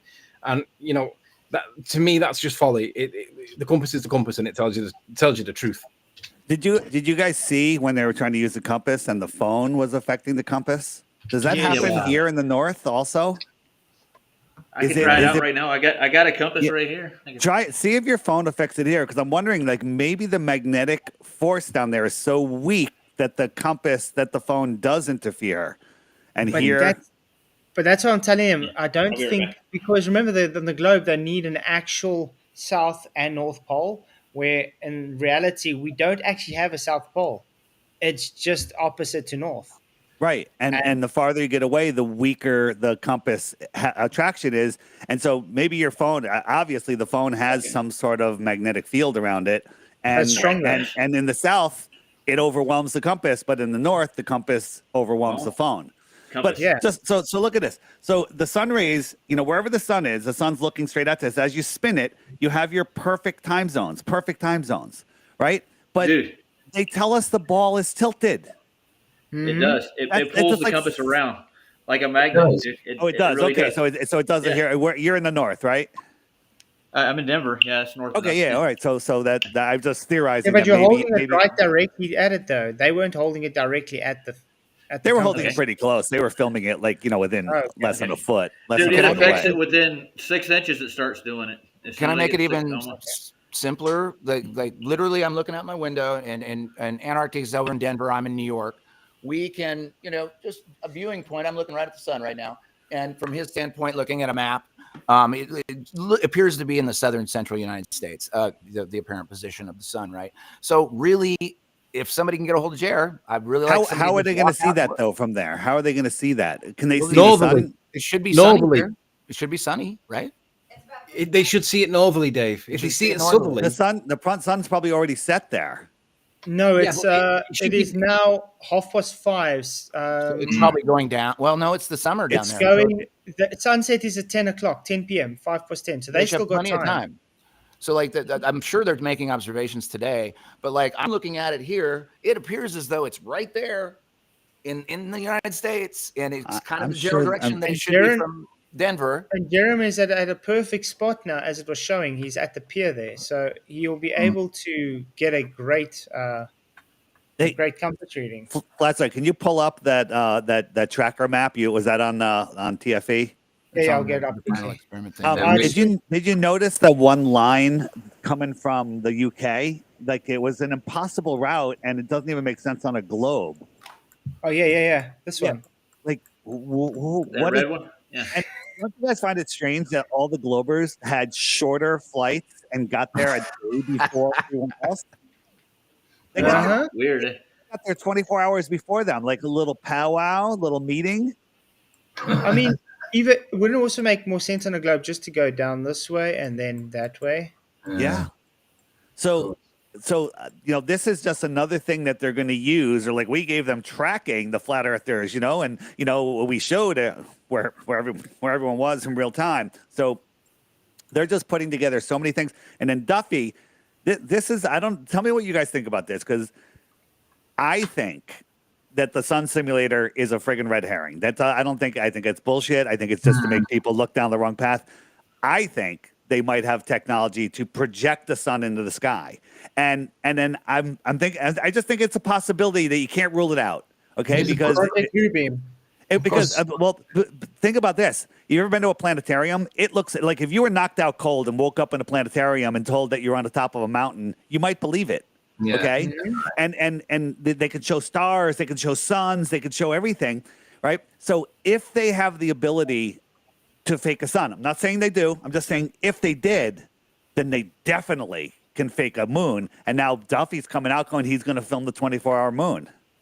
Right. Did he say that? He literally said, I no one's thought about the 24-hour moon. Right. Well, first, isn't it a coincidence that there's a full moon on the 15th? And And it's not always the full moon that would be the 24-hour moon. It's one on the globe model, in the flat Earth model in the north, 1 week out of every moon cycle, there's a 24-hour moon. Sometimes it's a crescent moon, sometimes it's a full moon, sometimes it's a new moon. Okay, but so the chances that there's a full moon when the moon is who can tell? And I asked Alan from Space Audits, where is the moon right now? Is it over Capricorn? Because that's when the 24-hour moon would happen. Because maybe the moon's over Cancer, and then he's going to claim that he saw the moon south. That's impossible even on a globe. So I predict that Duffy will get some photos of the moon south or some video of the moon south. And the question is, where is the moon in between the tropics when he allegedly is going to get that? Well, can we all agree that? Can we all agree that at least whatever model you're looking at, that the sun should be northerly for Jaren at his current position? Yeah, that's what I'm thinking, right? It must be. Right? Should it? Does it? Well, I don't know. I can see it right here. That doesn't mean that it's right there, but I can see it. I'm looking at it right out my fucking window, and then he sees it from Denver at the right angle, which would be, it's still east of him, but it's west of me. So like we've got a position that looks roughly southern United States, but maybe it's further south, apparent positions, right? So, but still, that thing right there that I'm looking at should be north of Jaren. Mm-hmm. That's what I say. If he can just tell us where they can tell. Just all he has to do is walk outside. Yeah, Tony Whitcomb, thank you for your £10 switcher, says, and Duffy says flat earthers don't do research. Yeah, right. Look at this stream, Duffy, you puppet. There you go. I mean, that's a good comment. I see Sean from King and Content also says when he spoke to Duffy about the 24-hour moon, he had no idea. He didn't even realize there was one on the Earth. So he sees the moon during the new moon phase. When Sean spoke to him, getting them in context, he was outed as a liar then, because back then, and that was a while ago, I was near the start, he said then that he hadn't put much thought into heliocentrism or flat Earth, which was total nonsense. Bullshit. Yeah, complete bullshit. Complete bullshit. And you know what? Whether Duffy has been, I 100% think the guy is broke. He's in big trouble, and he's been put up to this. But that's me. But that doesn't matter. Yeah. He's a preacher, and he should have a sense for the human spirit. Look who he's surrounded himself by. He's got McToon, Did you see my debate? Simon Dan, Professor Dave, and now all of a sudden he's friends with Danny Faulkner. Right, Danny Faulkner, the guy that that's a liar. We literally educated him on what flat Earth isn't, and then he writes a book called "Flat Earth Dead Wrong" with a disc floating on the cover. But that's the thing. But that's the thing with Danny Faulkner. He's the king of straw manning. Tell me. I don't know if you watched the debate I had with Duffy on Modern Day Debates. Oh, I did. And I watched it. The guy doesn't even know scripture. Yeah, I know. I know the church. I know more about the Bible than you do. I think he's a fake preacher. I think he's a pseudo preacher. I think that I think he's broke. His credit card bounced when he paid for Joe Hill's hotel, and he's got another $500,000 in fines coming up against him, but he doesn't care. But meanwhile, he needs to do a GoFundMe to get Elizabeth to go. Right? Yeah. Mm. He doesn't care about the $500,000 and possible jail time. All he cares about is settling this debate. But that's what I'm saying. But that's what I'm saying. This whole thing to me seems as it's a money making grip. It's a get out of jail free card, is what it is, and money making. Yes. Dave, he wouldn't take me. He wouldn't use my GoFundMe on his channel to raise funds for me. He just blackballed me out. He wouldn't talk to me again. When he said it at the start, he says, no matter what, he says, I will get this done. It sounds as though it's personal. And he got some funny ideas about it, He's dedicated his life to this while he has charges that could put him in jail, cost him another $500,000. He's dedicated his life. Bullshit. And the thing that pisses me off is Jaren can't see through that. All right. Now, and Jaren says, I'll give a limb. Let me give it. I'm not coming down to Jaren. He goes, I don't care if he's a criminal. I don't care if he's in on it. I don't care if it's a setup. I don't care if they're trying to set it. He's paying for us to go to make an observation. The truth does not fear investigation. Right on. I'm down with that. But he should know that Duffy is up to no good. Of course. He should. Maybe he does. Well, he's like 8 miles from me right now. I could go down and see if he's here in town still. Go to his church, Duffy. No, Duffy's You live down right in Antarctica. He's there. You sure? 100%. Jaron, I was There's a on. I was picture of actually him on down there. Elizabeth's stream this morning, and Duffy walked down while I was on it. So, Okay. Dave, So he's are not you here in in touch Denver. with? Are What's you in that? touch with either? Are you in touch with Austin or Jaron? yeah, I was talking to him this morning. I just tried to call him. I don't know if he's getting. Is he getting service there? You gotta just text him. I Just sent a him a text. message. I mean, Just he a literally text. just has to walk outside and get a compass reading and look where the sun is. That's all. I'm sure that they're doing that, but sure, message him. Yeah. Listen. Yeah.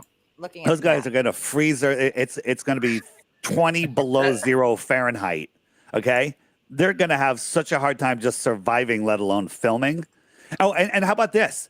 They get there, and Duffy goes, "Oh, you know what? By the way, you could have brought an extra suitcase, another 55 pounds." No shit. Yeah, but you know, they didn't tell him that ahead of time because they might have brought a hydrogen alpha telescope or something like that. You know, something that could really do some damage to what they're seeing. Do you guys know what Elizabeth's channel name is? On it's just she's on Clubhouse, and it's called the Flat Gang. Flat Gang, okay. I think so. Yeah, I sat in on. She's on there quite a bit. Yeah, I sat in there last week just to kind of get kind of a rundown. I'm still neither here nor there with her. I'm not exactly sure. Yeah, it was the weird thing that Duffy did about bringing her on felt very like American Idolish. You know, that whole golden that was ticket so thing. that was just so to hype up and get people all excited. It And was then corny, her reaction, everyone's like, "Oh my God, she's a shill." No, she was just a young girl that won a trip to Antarctica and was excited because she loves flat Earth. Yeah. Okay. I'll reserve my judgment for later. You can't. I mean, I'm a pretty good judge of character. I'm pretty freaking good. I was on. I've been hearing them before this whole final experiment thing. I know I've been in the Clubhouse, and I've heard her talking for quite some time. So you know, she's not the best flat earther, but I think she's genuine. I think she's just a genuine. She's just a girl. So, a quick question for you guys, right? Are they going to be able to live stream from Antarctica? Because that's what I've heard. That's the theory, you know, with Starlink. We'll see. Cross your fingers. Oh, you mean the airplanes in the air, Dave? Maybe. You know that video Duffy showed of the South Pole, the guy walking out at midnight. You know, he's like, "Oh, midnight," you know, and he goes outside, and there's a chemtrail directly over the zenith. When did planes fly over the South Pole? Does that happen often? Does that happen often? That's funny. That's good. You know, but then the Globers come out, they're like, "Oh, it definitely was because he showed his phone and you saw the time on his phone." So I was going to just do a screen recording of my time at midnight and then run out at noon one day, filming my phone with another phone and tell you that it's midnight here in Connecticut, you know, with the sun. It's like people are so stupid. It's so easy to fool people. It's just people just don't believe it. They love magic. Yeah, but like they you're know, upside down they know video, that, right? They know that people's gullible, so they just accept what's said. Dave, let me ask you. I've not been paying attention until just like literally tonight. But for me, this trip's not even going to happen.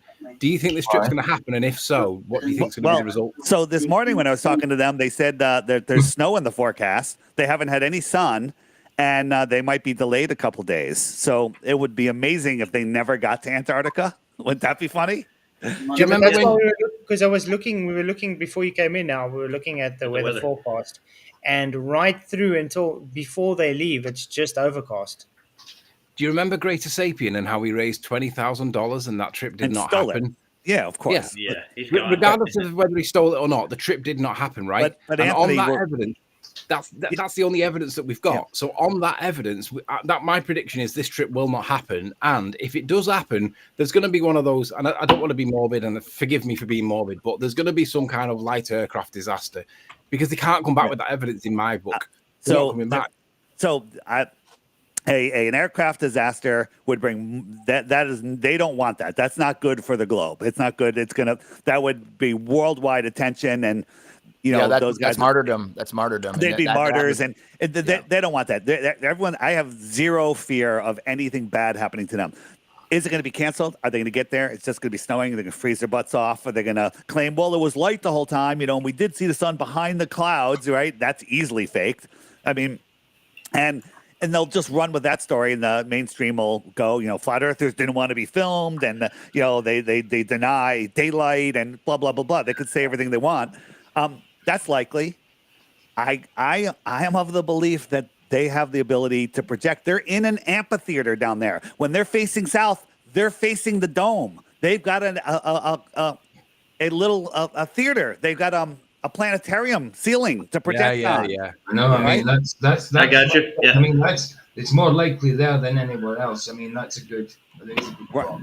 But here's the thing, though, Dave. I listened to what and wait, last thing though. Don't forget what you're going to say, Anthony.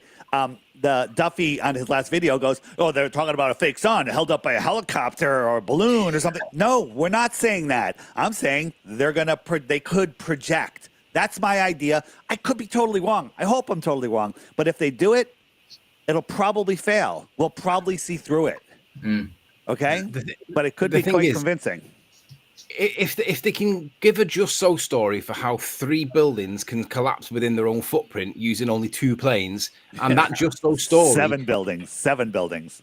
Yeah, right. All they need to do is provide a just so story, and it might be something as simple as the pilot miscalculated how much fuel he needed, and they never made it back. Something as stupid as that, but people will believe it. Yeah. I don't think that's. I think that I won't rule it out, but I think that is on the very, very, very bottom of possibilities. I just don't. They could do like Buddy Holly did, get iced up wings and then crash. It'd be the same story. Either if anything happens like that, the amount of attention that would come to this, it would blow the whole thing wide open. I don't think it's happening, regardless of the weather. Even if it was fantastic conditions, I'm applying what happened with Greater Sapien, and we know that did not happen for whatever reason. The same applies again for me. I think that either they won't make it to Antarctica because of weather, or they will make it and it'll be cloudy the whole time. And then with a cloudy sky, think how you could fake a sun behind that. That's even easier. That would be just like that bright spot behind there, Project Bluebeam. So those are my 2 most likely scenarios, but for sure these guys are up to no good. I mean, Duffy's ability to sense, like, those guys are atheists and evil and nasty and horrible. The energy, like McToon shook my hand like a half a year ago. I still want to cut my hand off. Okay. I still want to cut it off. I swear to God, the energy that I got from that guy was horrible. Yeah. He's a greasy, grimy guy. He's just disgusting. It's so disgusting. I just want to say thank you, Tony Whitcomb, for your £10. It says Duffy won't go to the North Pole as he might get mistaken for a seal, and he would be in the clubhouse for sure. Thank you very much. And then KRC, thank you, Sean. He says for $20, he says support the content that matters. Show Flatzoid some super chat love. Appreciate the super chats, guys. You are awesome. You rock. And that's 7 for me right there. So hey, Dave, can why did Jaron say when he's going to go live again? Is it going to be today? No, he did. He I assume they'll probably do it close to sunset, so he's probably going to go live pretty soon or whenever. I mean, maybe not pretty soon, later. It's 5:40 their time now. A new time zone for me has opened up, so like they got 5 hours before sunset. So it'd be really nice if you talk to him again. I have a message out to him. We just need to know where the sun is to him. That's it. Yeah, we just need to go to listen. Guaranteed, they're tracking the sun right now. Guaranteed, they're making observations. They're filming it. They're noting it. They're using compasses. They know. Jaron said that they can probably prove it from there before they even get to Antarctica. So, it's cold, it's snowy. They're trying to see the sun and film it, and they don't need a live stream because they're focusing on what they're doing. So. They'll go live when they have time and the ability to go live and not sacrifice gaining data. They're collecting data right now. Hey, the truth does not fear investigation. And Austin and Jaron are way more qualified than me to go down there. Plus, I hate the freaking cold. I would just be like, I get to Antarctica. Let me tell you what happened. I get there and go, fuck it. Earth is a globe. Get me the fuck out of here. Get me the fuck out of here. That's the thing. Duffy asked me as well, I'm like, why would I miss the opportunity to go with my wife and family, on holiday to go freeze my tits off? That's not going to prove anything anyway. Right. And Duffy, again, in his last video, brought up me, Flat Earth Dave. I wanted him to go, but, he turned down a free trip. It's so stupid. It's so stupid. It's like, a free trip. It's a false binary, right? Here's my. I made a meme. Let me show you my meme. Where's my meme? Here. This is my meme. While he's doing that, I just want to thank you, Fresh Reality, for 5 says, Will Duffy, aka Daffy Duck, taking his quack pack to Antarctica to observe the sun move across a stationary Earth, the finite experience. Yeah. Ooh. Want some free candy, little boy? No thanks. In front of the white windowless van. Come on, that's funny. That's funny. We can't see it. Oh, you can't see it? Yeah. Wait, I'm not sharing my screen. My friggin' my camera's off. I'm showing you all. I was showing you the friggin'. Oops, that's not it. I got I was showing you my the. There we go. I was showing you the time zones. This, yeah. Right? Come on. That's why I didn't go. You just gotta change his face to that clown from It. Yeah. Because he's got that time to smell. It's like. Yeah, the Duper's Delight with that guy was like out of control even months ago. But the last one when you were on with him, Flatzoid, was just out of control. That's he's a lot more arrogant than he was. A lot more sure of himself. You know? And also well coached. I mean, he wasn't talking like that 2 months ago, and he's dropping like all the lines. He sounded like literally like McToon. Yeah. Oh, totally. So look, you got your 24 time zones that go from north to south. That is the definition of time zones, right? And then if you look at it, if this is the Earth right here, you got everything's coming in. But when you tilt the Earth, the time zones are ruined. Look at this right here. Yeah. It's tilted. So this person in this time zone, 1, 2, 3, 4 time zones over, is at the same time of day in 4 hours difference. When you tilt it, time zones have to be tilted. The time zone should go on the day-night line. That right? As the day-night line moves around, you can keep drawing your lines. That's your time zone, but the Earth is tilted. Right? This is how they show us time zones, but that's not time zones unless the Earth was upright, 90 degrees. Yeah, and it's not. It's tilted, as you said. Yeah. Those are time zones. That's why I think that this whole time zone thing might be the actual thing that they found out. Really, it's like, again, I'm like 2 hours ahead in South America. It took me 50 years to know that as of last night. So like now you've got a time zone issue, and you've got a whole brand new conversation, which we've covered before forever. We've covered this, but like now it's like hyper focused because that was the big bombshell for me last night.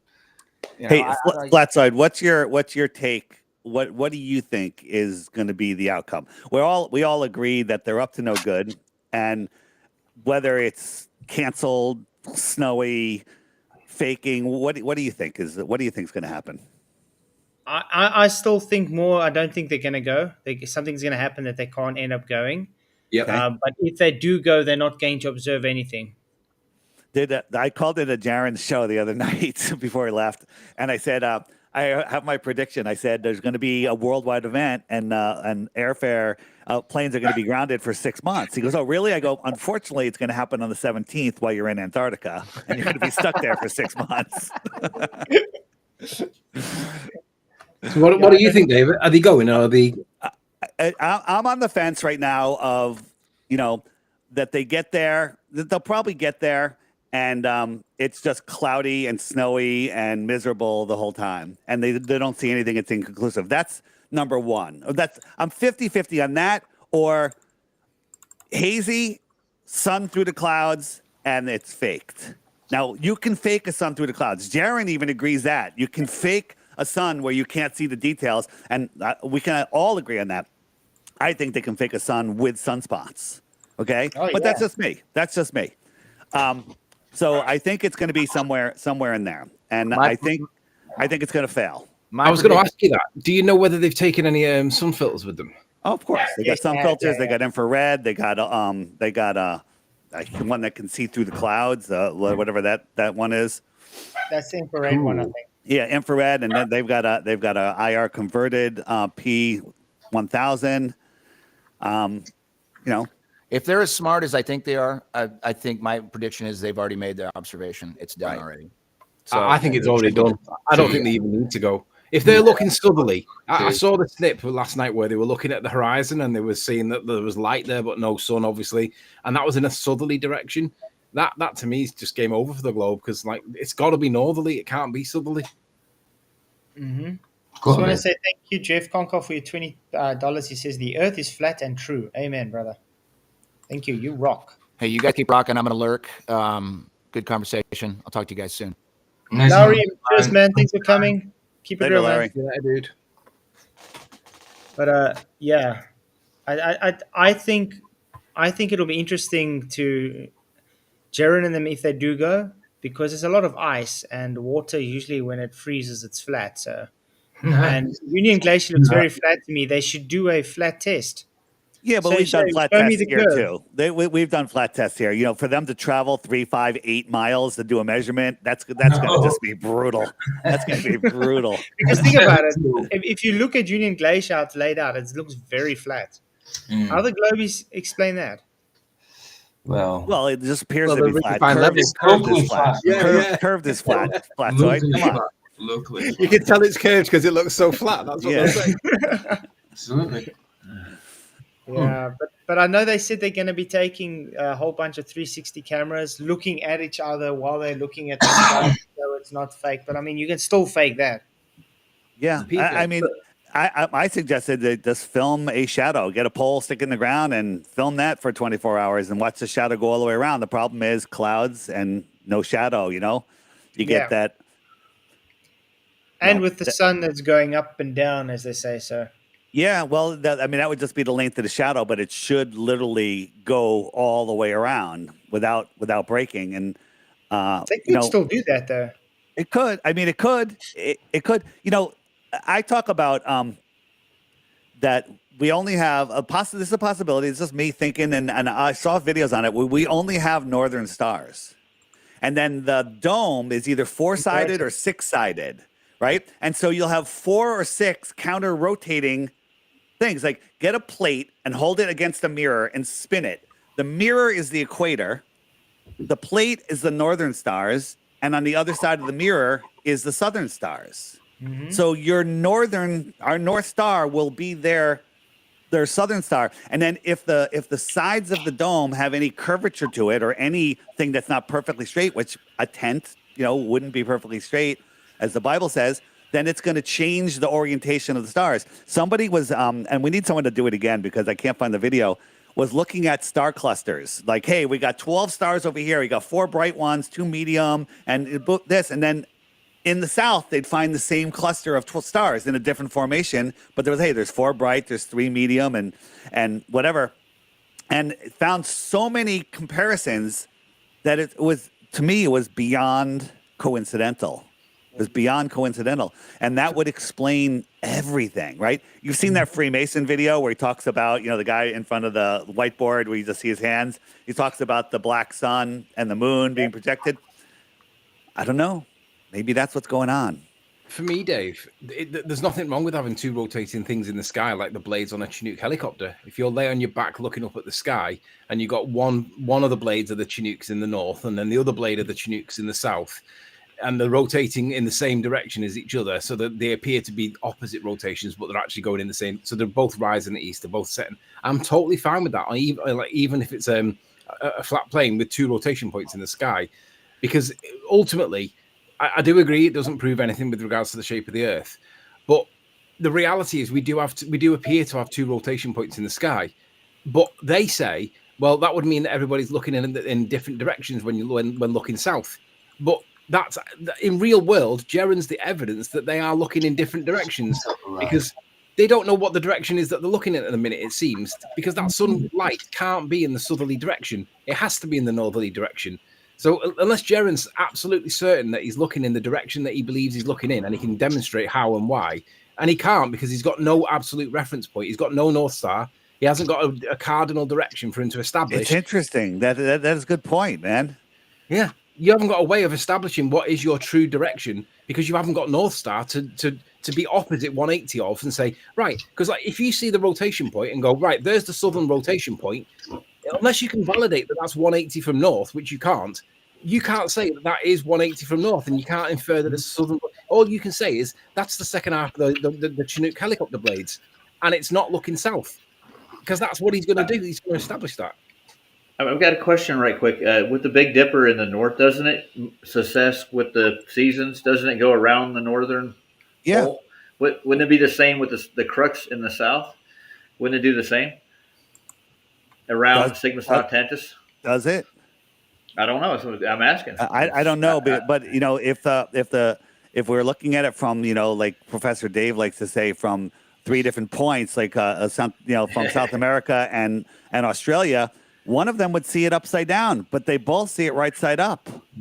And they would all have to see it in different directions. And but on one thing I also it would realized, always be south. they also ignore, they think you look just directly south. No, you look a bit southeast, you look a bit southwest. Right. You're looking in the same direction. But on a globe, Santiago, South America, tip of South America, Chile, and New Zealand or Australia, one of them should see the cross upside down. Yeah, but they don't. No. They would all see it the same way up, but at different times of the day. Obviously, they there's different time zones, so it's different. But the key point is they have to be looking on the day that they can see it at the same time, because they do point that they can see it at the same time. It would be upside down. Didn't Eddie Banjo answer this question in one of his videos? I'm pretty sure he did. He drew it out and described it on the rim of the disc, you might say. He showed how they look at it, how you would look at it. Well, tell me if you guys agree that this would be the actual. Would you agree that this would prove the globe? Okay. Yeah. And again, no, the Earth is not a globe, so this will never happen. But do you believe that this is a good experiment? So we have 2 planes here. They go here, they stop, they prove they're here. Each plane flies about 1,000 feet off the ground, a couple thousand feet, and follows the shoreline all the way around. So 10,000 miles around, 500 miles an hour. It takes 10 hours. Both planes land over here. Now that doesn't prove that the Earth is a globe or flat, because on a flat Earth, it would take like 68 hours for the planes to get over here, right? It would take 68 hours. So, but if they made it in just 10 hours, that could mean that the Earth is a globe, or it could mean that there's just islands and they're calling them Antarctica. So the next step would be, there could be a base here, there could be a base here, there could be a base here. Maybe. Yeah. So hold on. So the final experiment would be, and then from either between 4 or 6 hours, even give them 10 hours, give them 20 hours to get to Australia, because it would take 80 hours, right? Mm-hmm. It would take 80 hours to get there, right? Do you think that's good? That's conclusive? That's the thing actually is quite interesting. Yeah. Yeah, it's a good. They'll never do it. They'll never do it because they can't do it, because the planes would need to refuel and it just won't work. But that's 2 plane flights, 1 day, globe proven. But what's nice about that, you got a reference, because they have to keep on the shoreline of Antarctica the whole time. And you fly low so you can confirm your speed, right? The pilot's got the door open. We can see how he's got the engines powered up. We can see the land. We've all been in airplanes. We can see how fast the land is moving. We're not at 45,000 feet, possibly in a 350 mile an hour tailwind, where we can see that we're going the average speed of plane goes. And even if they're going 600 miles an hour, 700 miles an hour, it ain't going to make up that 70. Okay? They're not going to make up. The margin of error is so massive that they can't fake it. Do you not remember when I think it was the Cook expeditions that were trying to go circumnavigate the whole of Antarctica, and it took them, instead of it taking 4 or 5 weeks, it took them 7 or 8 months and used like 10 times more fuel than what they were expecting. They've kind of done that with boats. I mean, yeah, they should do it with planes, but they're never going to do that, because they'll just say they don't need to prove it. It's already proven. Yeah, didn't they do it with Clark too? They did the expeditions. They took them like 6 times as long as they thought they would be, at least. Which would be completely consistent with what we would say would happen, right? Yeah. That was Rob Notch's, wasn't it? Yeah. Yeah, good guy. So, PJ, are they going or are they not going?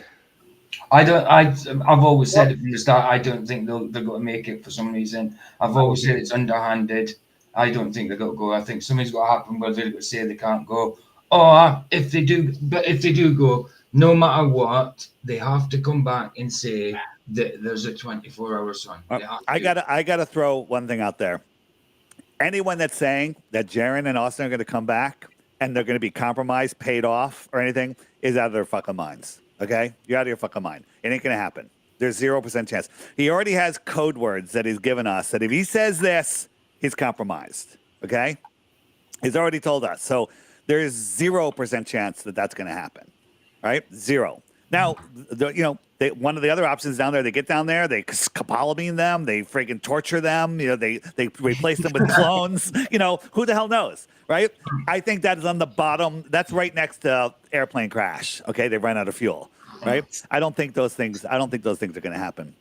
I think that if they do get there, I think the airplane crash scenario is very likely, if I'm honest. Well, that's your opinion, and I disagree, Anthony.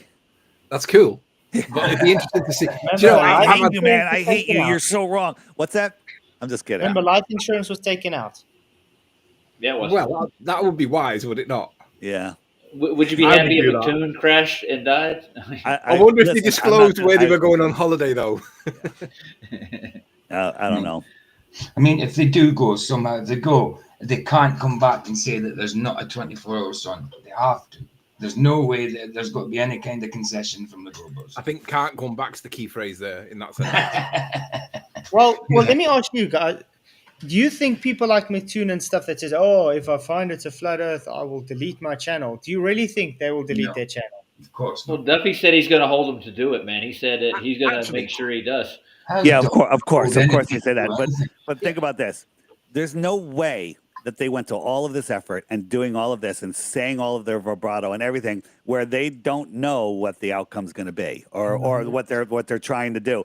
I mean, maybe the whole thing fails. Maybe there is a tiny possibility that this is all just a bunch of globe believers going down there, and then the controllers of this world are like, we can't let this happen. We're just going to make the sky cloudy, right? That's another possibility, but I put that up right on the bottom next to Anthony's plane crash.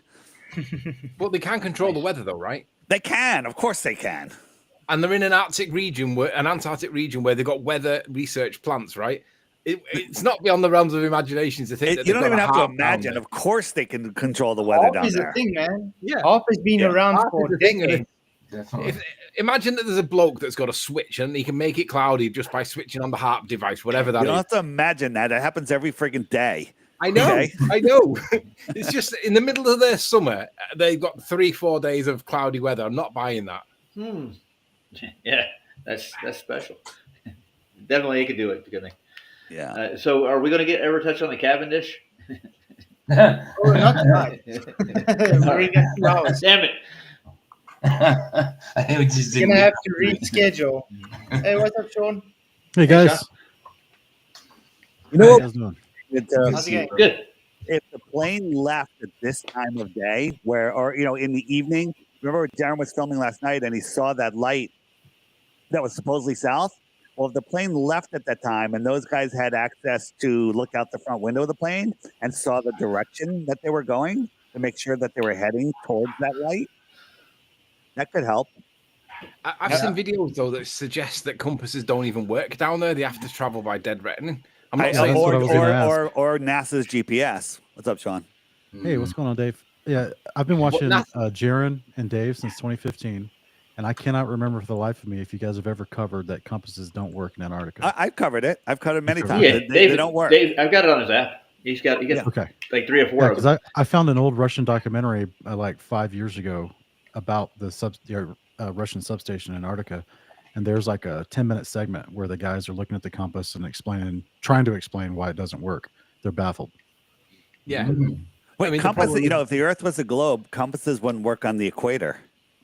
Correct. They would work. Yeah, that's right. They wouldn't work on the equator because they would be at a point of equilibrium between the two positions, right? Yeah. According to their magnetic model, you got the arch of the magnet would be in there. And Duffy had all of the best flat earthers are like showing him all of the evidence, all of the the compasses, the we can see too far, the Knickerbein thing, and he just ignores all of the evidence, and it's just the lights in the sky. First, explain to me how you could have a ball of helium and hydrogen in a space vacuum that burns for billions of years and holds on to Pluto and ignores our moon, right? Just explain that, and then we can talk about what it does in the sky, right? The flat earthers don't even know how far or what the sun is. Neither do you. Your idea is the dumbest crap ever. Explain gas coalescing in the first place to become. But if you look at anything they explain, it usually goes against what's observable reality. Of course. Right. Well, they can't even get over water, let alone that. Yeah. It violates natural laws, and then they just say, just trust me, man. Yeah, trust me, bro. I just say thank you for the super chat. Godzilla says, wouldn't just a single testable, repeatable proof of the globe be easier to provide than flying the way down there, asking for a friend? Why didn't so. Yeah. Sorry, go ahead. I wouldn't say anything. I would say why didn't Duffy just like call one of the guys that work at ALE, go, hey, do me a favor, I'll give you $5,000 if you film the sun from 6 p.m. to 6 a.m. tonight, and and just stay live, show me your phone, and just be there and just film that. I'll give you $5,000. That's it. Yeah, but that's also one thing that I don't understand. ALE, do they have a really bad marketing agency or something? Because they would think, hang on, this is great marketing. We can sell tickets for people to come look at the 24-hour sun. Right. In the north, they do that. They're like, absolutely, you come at this time of year, we'll give you a southern or whatever room where you'll be able to see it, and it's amazing. And in the south, nobody will commit to it. No one will commit to it. Now, real quick, is there any way that someone could just go to Punta Arenas for 2 weeks, wait for several clear days, film night and day without having to worry about batteries shorting out or why not losing power? Like, why what can we prove most of this stuff just from Punta Arenas without going to the extremity of Antarctica? Yeah. I think he's already proved it. He's already proved that by looking southerly that he's seeing sunlight, and that's not consistent with their model. But it's refraction, right? It's coming up over the South Pole. Yeah. But then you would have an equal part that would be 180 degrees behind them, showing the same sunlight. Right? Would it not? Well, it's just unfortunately there was so much cloud cover from that video last night. It looked as if the sliver of light they were seeing was like between them and the sliver was nothing but cloud cover. I could be wrong, but it looked pretty dark. It did look like that. It did. You can see a luminous dark cloud. It's a black cloud almost looked like to me. So that's what I mean is like if they just took a trip to Punta Arenas for 2 weeks, you would have at some point a clear day or two, right, within that time span. And then you could get all the observation you needed without going to the dangers of Antarctica. What's up, Joe? I'd like or just talk to someone in Punta Arenas and just pay them to film it for you. I don't think they've got the internet down there. They've got no satellites, right? Yeah, but they can get satellites in Antarctica, but they can't in Punta Arenas. Trump's rang Elon and told him to send the Starlink over, so they've got it sussed. Don't worry. The savior of the world, Elon Musk. But that's weird. Everything I look at in Antarctica, when they using things like to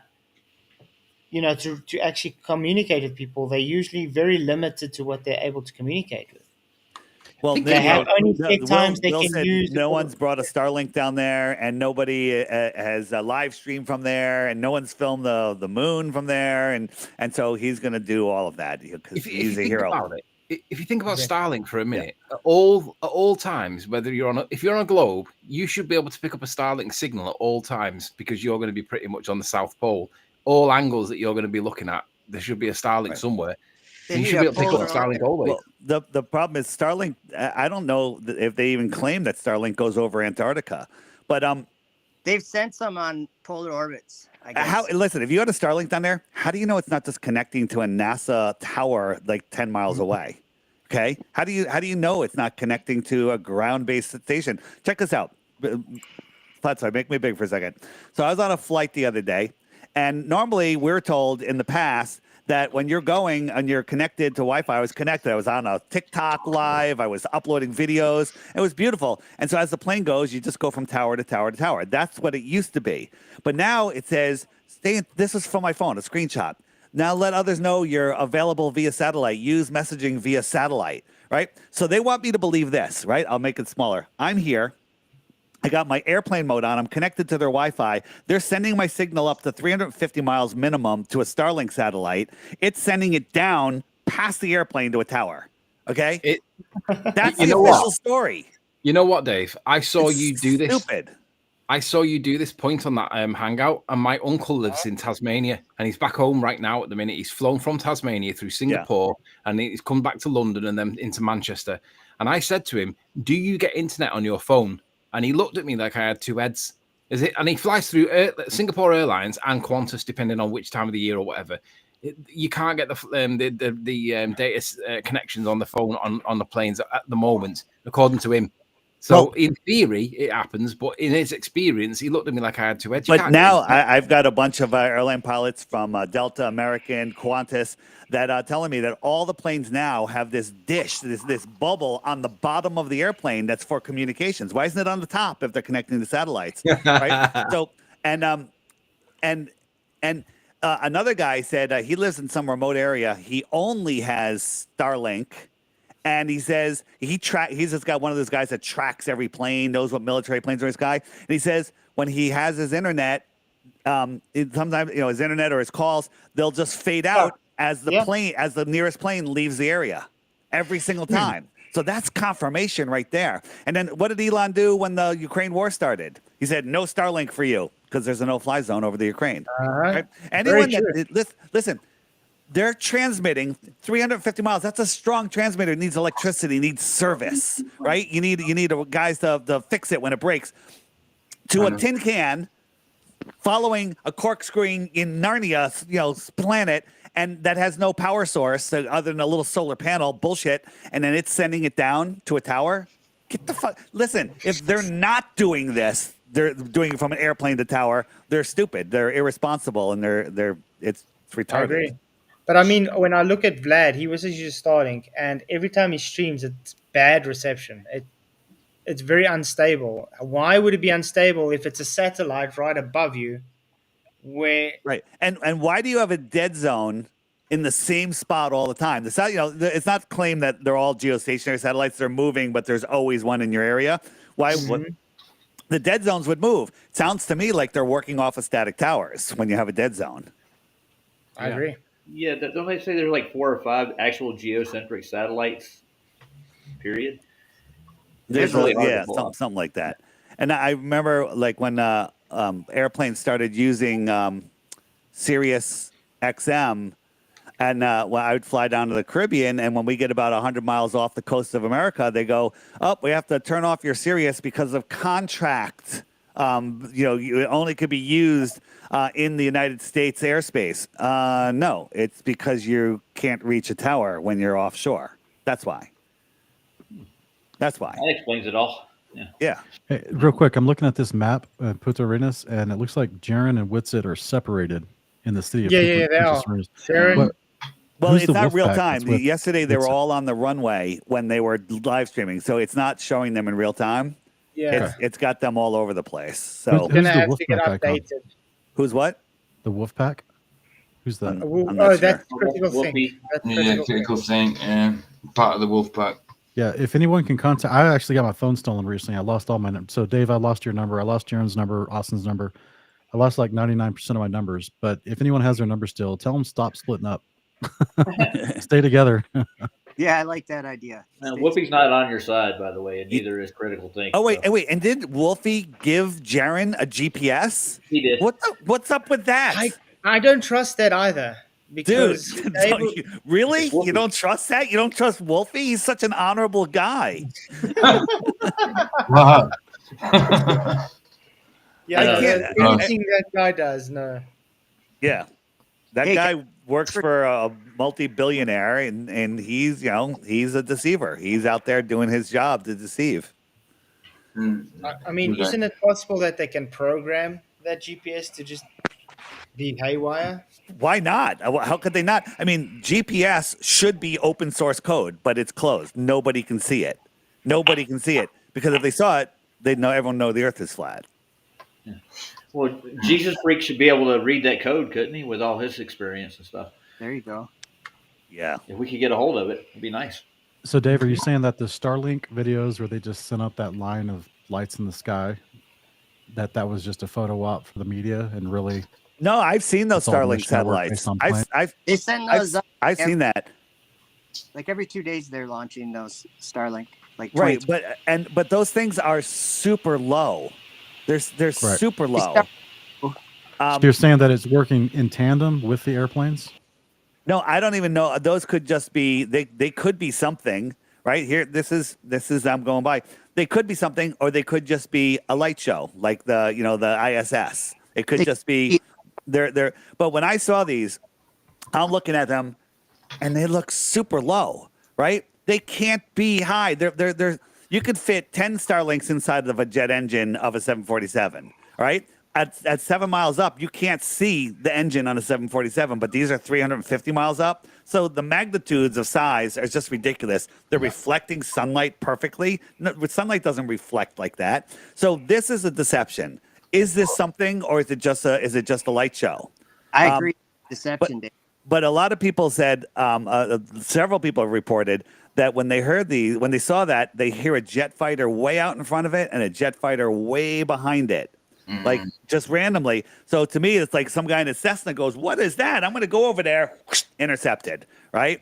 And so they won't let that happen. I think it's just an escort for whatever it is. Is this just a string of lights being pulled by something? Is this the bottom of an airship and we just can't see the airship? Because I've seen some videos where people are watching them go by, and then to the left and right of that line, stars will blink out, like something's blocking the stars, like we're they spread out. Yeah.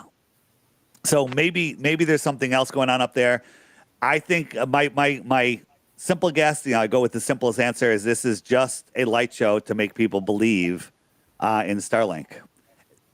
I saw the lights and I have Starlink and it works. Therefore, Earth is a globe. I agree. It's beautiful. No, I agree. It's just a way of saying, look, it is there. In the meantime, it's just a tin box floating that's got nothing in. Yeah, and I don't think they're balloons, because how would you keep balloons in a straight line moving at that speed? They're super low. They got drones now. Yeah, well, they could be drones as well. They could be drones that have have a power pack that maybe they have radon energy, radon engines. What do you know guys... that the exhaust from a radium engine is helium? What do you guys think of the idea? Should we build one and then we can start storing helium? Dude, radion economy is when the world thrived, because you could heat your house for generations with one radon heat generator, and you could power your house and your car for generations. It's crazy. And you have an airship, you use it to power, and the more you use it, the more helium it makes, which you can use to go up and down. It's they don't want us to know this stuff. How do you know it? Well, the information's out there if you look for it. It's just very suppressed. Did you guys see that in New York City, they were an old building, an old world building. The old elevator wasn't working, and they opened up the elevator, and there was like what's the name of it? It's a Mercury radon engine or whatever that was running off of its own power for like hundreds of years. It was crazy. Wow. Can you guys hear me? Video somewhere. Yeah, we hear you. Yeah. Hey, Joe. We hear you. I think my mic wasn't working the last time. I just wanted to say something really quick. I love what you guys are talking about, and I've just been listening the whole time.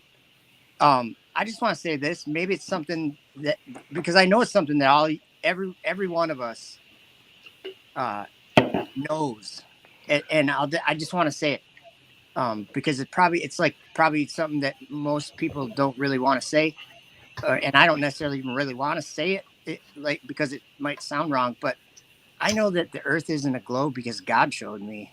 God showed me in so many different ways in His Word. That doesn't sound wrong to me. That sounds perfect to me. I just not wrong. I'm saying that Joe. It might sound arrogant, or it might sound wrong for. Joe's very arrogant. How dare you say God showed you that the Earth is flat? How dare you? That's perfect, bro. That's perfect, bro. That's something that Will Duffy can't understand that right now, and he can. He chooses not to. He's willfully deceptive. Joe, can you tell us about McToon's sermon at his church? Oh, bro. He didn't even confess Christ at all. I mean, wow. You know, I can sum it up with one word, and I'm not trying to be harsh or judgmental or anything, but it's just an accurate description of his whole presentation together was Antichrist. How's that? Absolutely, bro. Absolutely. Well, your video that you brought So out. can I ask Rob a question? Yeah, What do you very- think about all this, Rob? Since you're here. Hey, Yeah, how you Rob. doing, guys? Thanks for having me. Nice to meet you, Dave. Thanks, Flatzoid, for having us. Can you guys show me on a Gleason's map or any type of flat Earth map where Union Glacier is? Can you point that out to me? Is it nice? Oh God. I can actually. Yeah, go ahead, Dave. Thank you, Dave. Thank you. I appreciate it. Yeah, give me a second. And Nice to meet you, Dave. You're famous. I'm famous too. No, that's okay. We're all famous. But anyway, while he's doing that, Joe, I watched your latest video. Today was great, man. Very good. Well, I think you know, and I'm not saying that I know something that other people. Hey, so Dave. It's Saab. It's I think for the time we're living in, whether we understand it a right way or whether it's like there's some weird thing happening, but like how can we live in a time where there's like if you're like just one of these normies in the world that's believing everything you're taught, that you believe that there's a dragon flying up to the sky, up to this hotel in the sky up there, dropping people off and then bringing them back down into the world. He's leaving the world, coming into the world, this dragon. And I'm like, man, that's like the Bible talks about a dragon going into heaven and waiting to devour. Like, to me, whatever's happening is crazy. So this is on a flat Earth map, and these are all of the bases. I'll zoom in and move around. These are all the bases, and I haven't looked for Union Glacier on here yet, but it would be off of Santiago. There it is. is. Union Glacier right there. So it's just right there. Yeah. Right. No. Yeah. Thank you. You're the first flat earther that has ever shown me this. I've been on it for the past couple of days. Thank you, Dave Weiss. Now, is there any way to measure the distance from Union Glacier to the tip of Punta Arenas where they're at? No. Hey, you're truthful, man. You're truthful. At least you're being truthful. And so you have here to it is. understand the Gleason's map is not a distance map. No. Right, and here it is. Here's where it is on the globe map. Yep. Yeah, I've been following it. So yeah, Dave. By the way, I agree about your presentations. You have over the last, I don't know, just recently, you stepped it up a notch, and every word you say is like. I appreciate that, guys, and I do my best. Listen, I couldn't do it without all of you. Like I steal 90% of my stuff from other people, and then I add my own. Okay, and I'm just here spreading the word, and nobody's fucking helping me except some people do. Some people I'll listen to somebody. I'm like, oh, that's great. I'm going to use that, and some people send me stuff, and I do my best. We know who's helping you, and it was what I was talking about. I appreciate that. Yeah, who is helping you, Dave? Who is helping you, Dave? The big guy, man. He's got my back. He's got all of our backs. That's what we're doing here. Okay. Yeah, you're too good. You're too good to be fake. You know what? And when somebody says that I'm a shill, I lose complete and total respect for them because I know. Oh God. Yeah, I know. I didn't say nothing. I didn't do nothing. For the most part. So there you go. There's that was Joe. That's where it is. Joe, recently I just wanted to on the channel. Yeah, I think I watched it. It ended up with him like starting to. Yeah, I had to kick him off because of his attitude. He kept calling me a liar and kept calling me. It was just went Sean, crazy, so I had to kick him off. But after that interview, he emailed me for 2 weeks. I got 9 or 10 emails for 2 weeks talking about just ranting paragraph to paragraph after. You're a horrible person. You're a liar. You're turning people away from the gospel. Yeah. You're the opposite of Christ. Sean, you were the dude is just absolutely unhinged. Unhinged. I know. I saw it. I watched it probably more than once. I'm sure I watched it more than once. You, Sean, have impressed me so much, and I know you get told this by people, but just like with Dave, we're not saying this just to kiss up to you guys. We're saying this because it means very much to, you know, what I believe God is doing. The way that people like Sean, I'm just saying the way that you've handled yourself in the heat of the moment is so impressive. And let me, I'm going to speak for all of us. People say, why you do this? Well, what's your motivation? You know, and the trolls are like, you're doing it for money. It's a grift, this and that, blah, blah, blah. Right? No, we all do it because we get immense pleasure and satisfaction from helping other people unplug from the heliocentric lie and find the creator. That's what gives me joy in my life. It's amazing. Right? When you wake somebody up that had no idea and then all of a sudden sees it and then realizes who they are and their importance, what's better than that? What I just was saying is Jesus told the disciples that he'd make them fishers of men. Like who would think that would be something that we'd want time consumed by, but find that that's really all you're concerned with at a certain point is people around you want them to hear what you've heard. And, you know, well, look, I do my best to be patient and everything, but I got my flaws too. And I'll share one with you right now.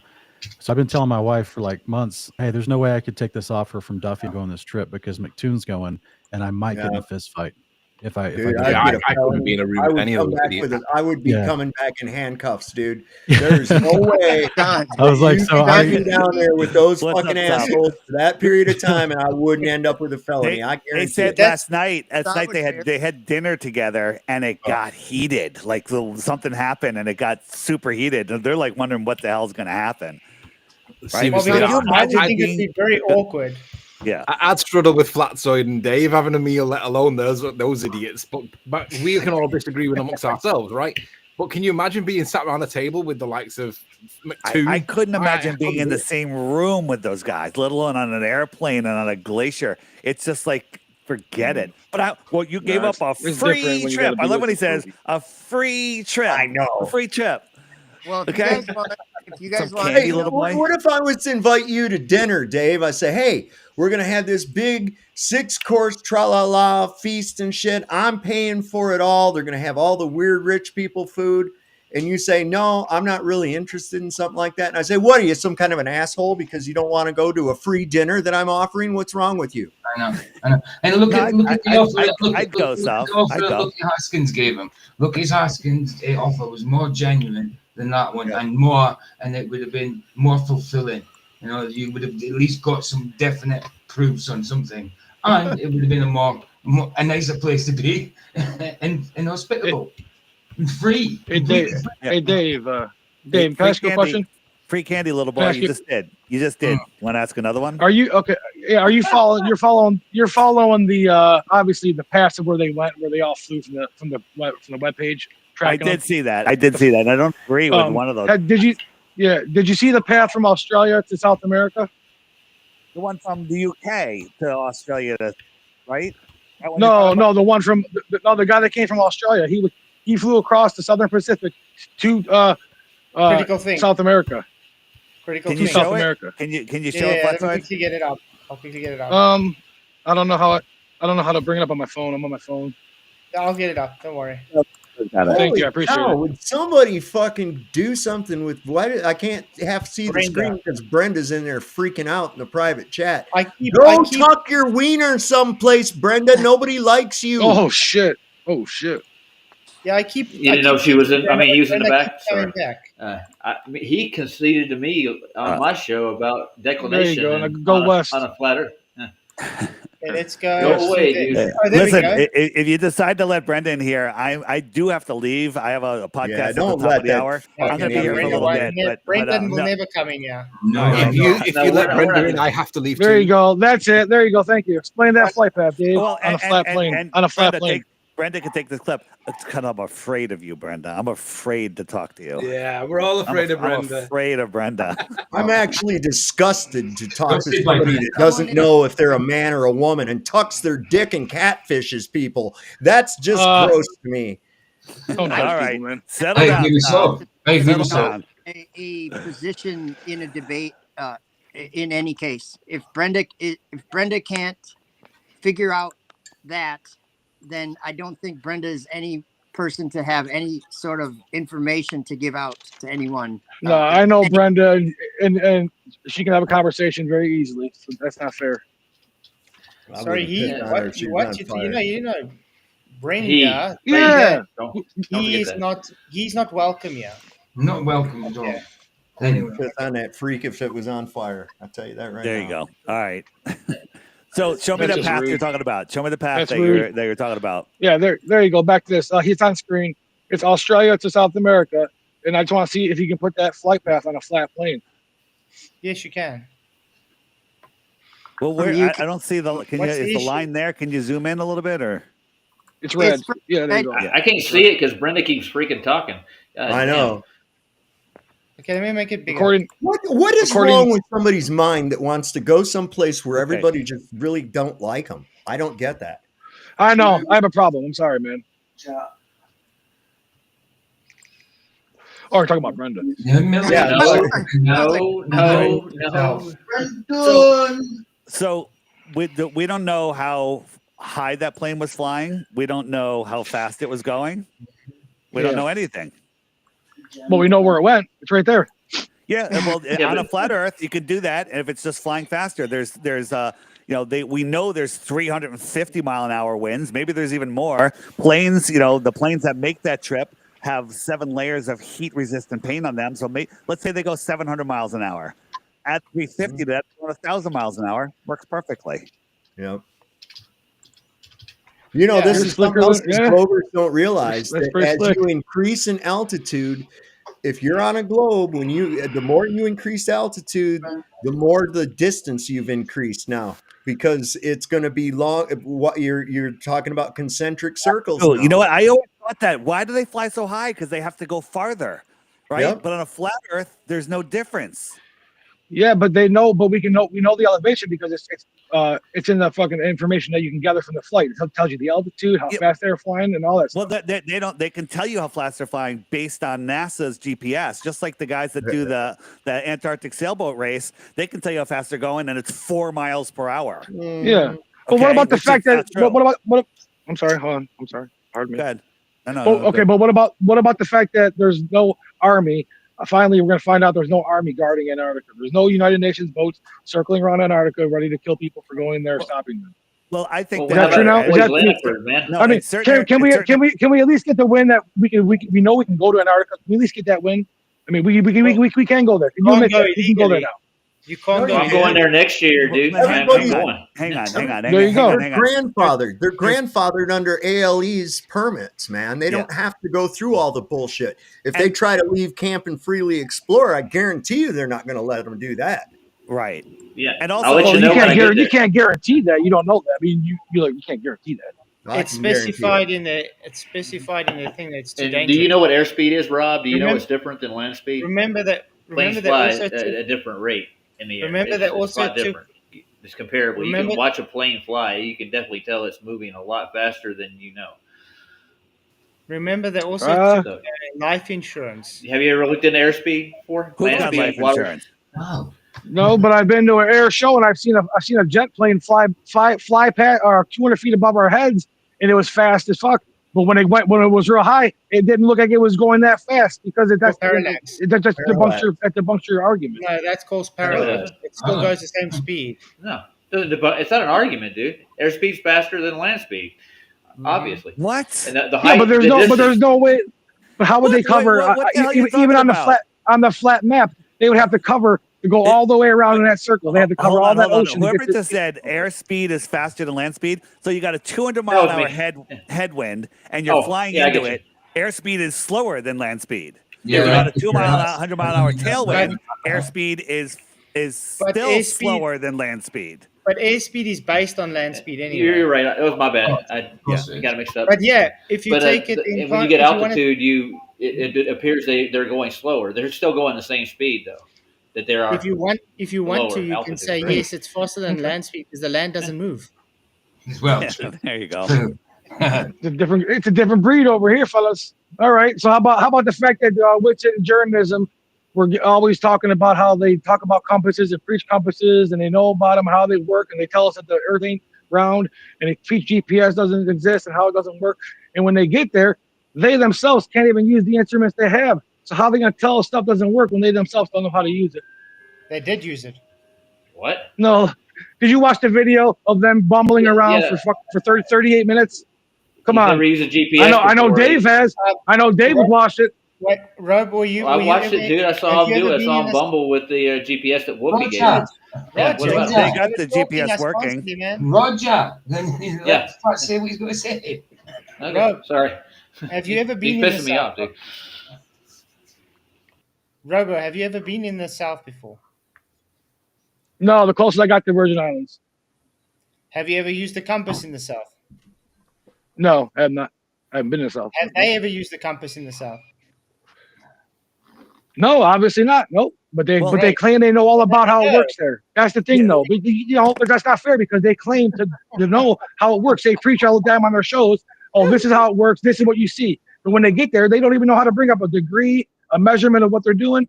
I mean, MC Toon's already got experiments going. He's taking measurements off what looks like sextants or all kinds of stuff.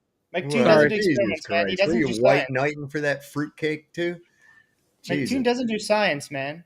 And No, he by the way, McToon also tried to do his drop azimuth measurement, and no, even the magnetics is messing him up. Yes, they have to adjust for it, and they will. No, but the difference is MC Toon can adjust for it. Those guys are probably gonna have to ask MC Toon. If you watch MC Toon's video, he even spoke about he can't get it right. He had to look for a place where there's less magnetic disruption, but he still gets magnetic disruption.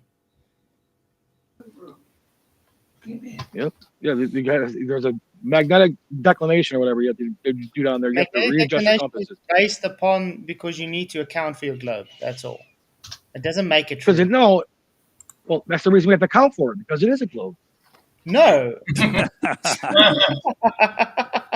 Thank you, Jeff Conker, for your $2 super chat. Says, ask Charlie at Roy if you can freely export Antarctica. I can't hear Flatzoid at all on my end. There's something wrong.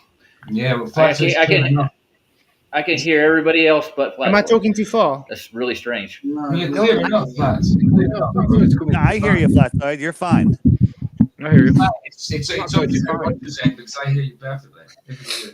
Yeah, it's on my end. Can we join, I guess? Yeah, I'll do that. All right, guys. I think I got to roll. I got to get a cup of tea and I got a podcast to jump on. Awesome. All right, Dave Weiss. Hey, Dave, Mr. Dave Weiss, stop by Gem Panda's Debate Flat Earth and More server on YouTube, man. You'd be a hit. Thank you. I appreciate you. Thank you very much. Don't be ridiculous. Gem Pandas. Gem Panda's still around? Yeah, he is. Yeah, he wants to talk to you. He would love to talk to you, man. Please set up. No one wants to talk to Gem Panda. Nobody wants to talk to Gem Panda.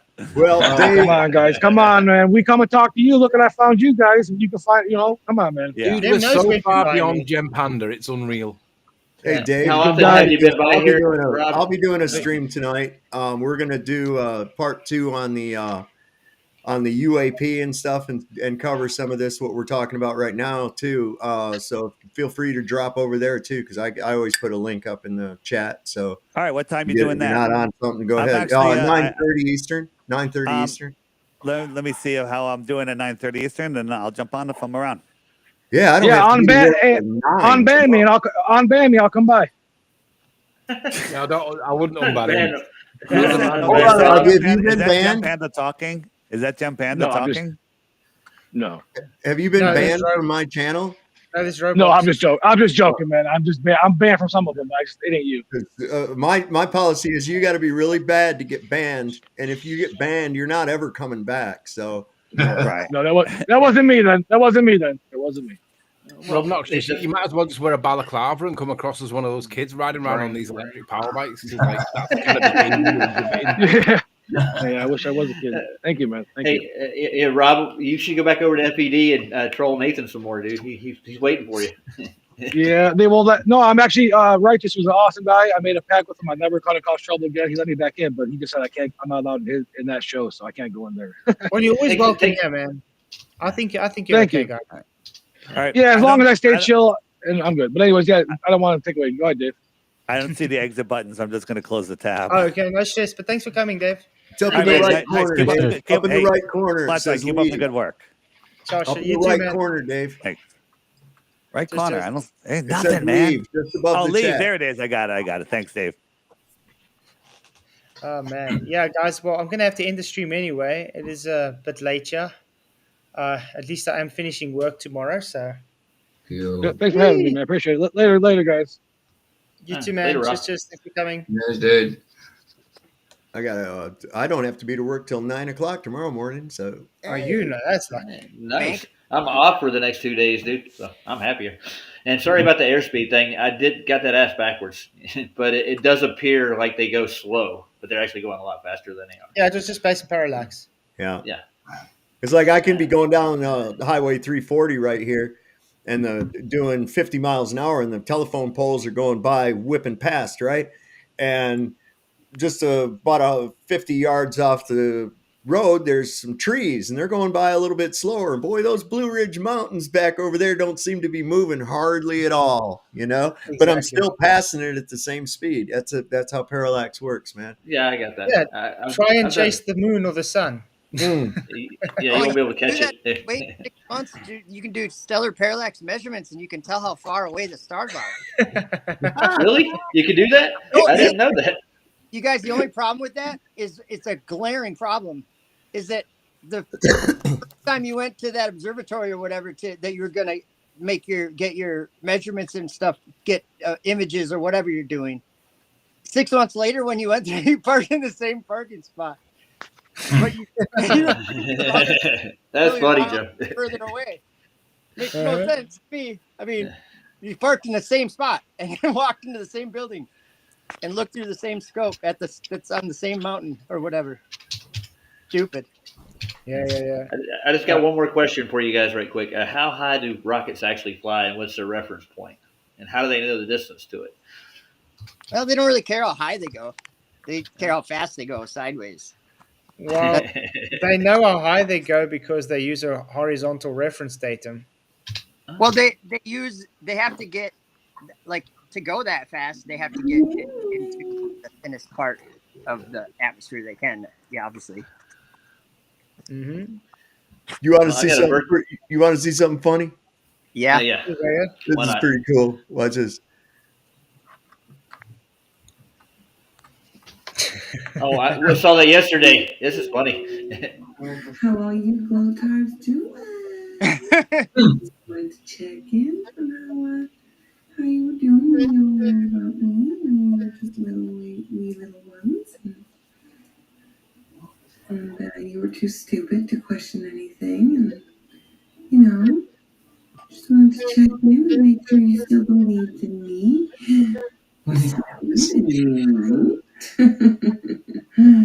You better still believe in me. That's so creepy, dude. It is. Wait, you get the hum. Thanks, Lynn. And you better not breathe. Rotate my baby. Who made that, Dave? Who made it, dude? I have the slightest idea, man. I found that on Facebook, and I was like, "Oh shit! I hope I can download that." Nice. Yeah. You're trying to end. Never mind. We can talk about it another time. No, I'm just saying with Anthony, we're gonna have to reschedule the Cavendish talk, man. It's cool, man. I mean, Can I just dispel an age-old myth that has really screwed up our entire world and taken physics in the wrong direction? Okay, mass does not attract mass. No, okay, it does not do it's that. ridiculous to Okay, think that's that a it does. myth. That's a myth. And then they use it and ascribe this bullshit to stuff that they can't check and see in the first place. So that was the exact reason why we did what we were trying to do. I know he wants to go now, but maybe like if we wrap it up and then we'll just carry on offline, because I want to explain it so you guys understand it, and maybe we'll do it publicly again tomorrow or whatever. Yeah, Yeah, it's definitely worth it because even we were going to go through the Cavendish paper as well, where even he makes the deduction in the Cavendish paper. The Cavendish wasn't a complete moron, right? So this is not mass attracting mass. No, it's not. It's just being more dense in the medium. That's what I always say to them. Every time that they do something like that, where they pick something up and drop it, they always say it's attracted to the Earth. Yeah, but if it was attracted to the Earth, then you could vary the medium and it would have no effect. And they go, oh, well, that's buoyancy. It's like, yeah, but the point is the medium is being varied. Yep. You're calculating the ball into existence. That's the difference. It's all about the medium. There is never a situation where something is not in a medium. Even in a vacuum. Yep, Always. I agree. There's no such thing as a vacuum. It's a very low pressure system at best. I agree. There's still pressure. Always So you about the still medium. have a medium, and that is what it's dependent on. That's why it's relative density disequilibrium with the medium. Yep. It's real simple. They hate that egg test. They hate that egg that's what I was test. going to go with the egg, the salt and the egg. If you had a glass of water and an egg and some Yeah. salt, you could prove them wrong, dude.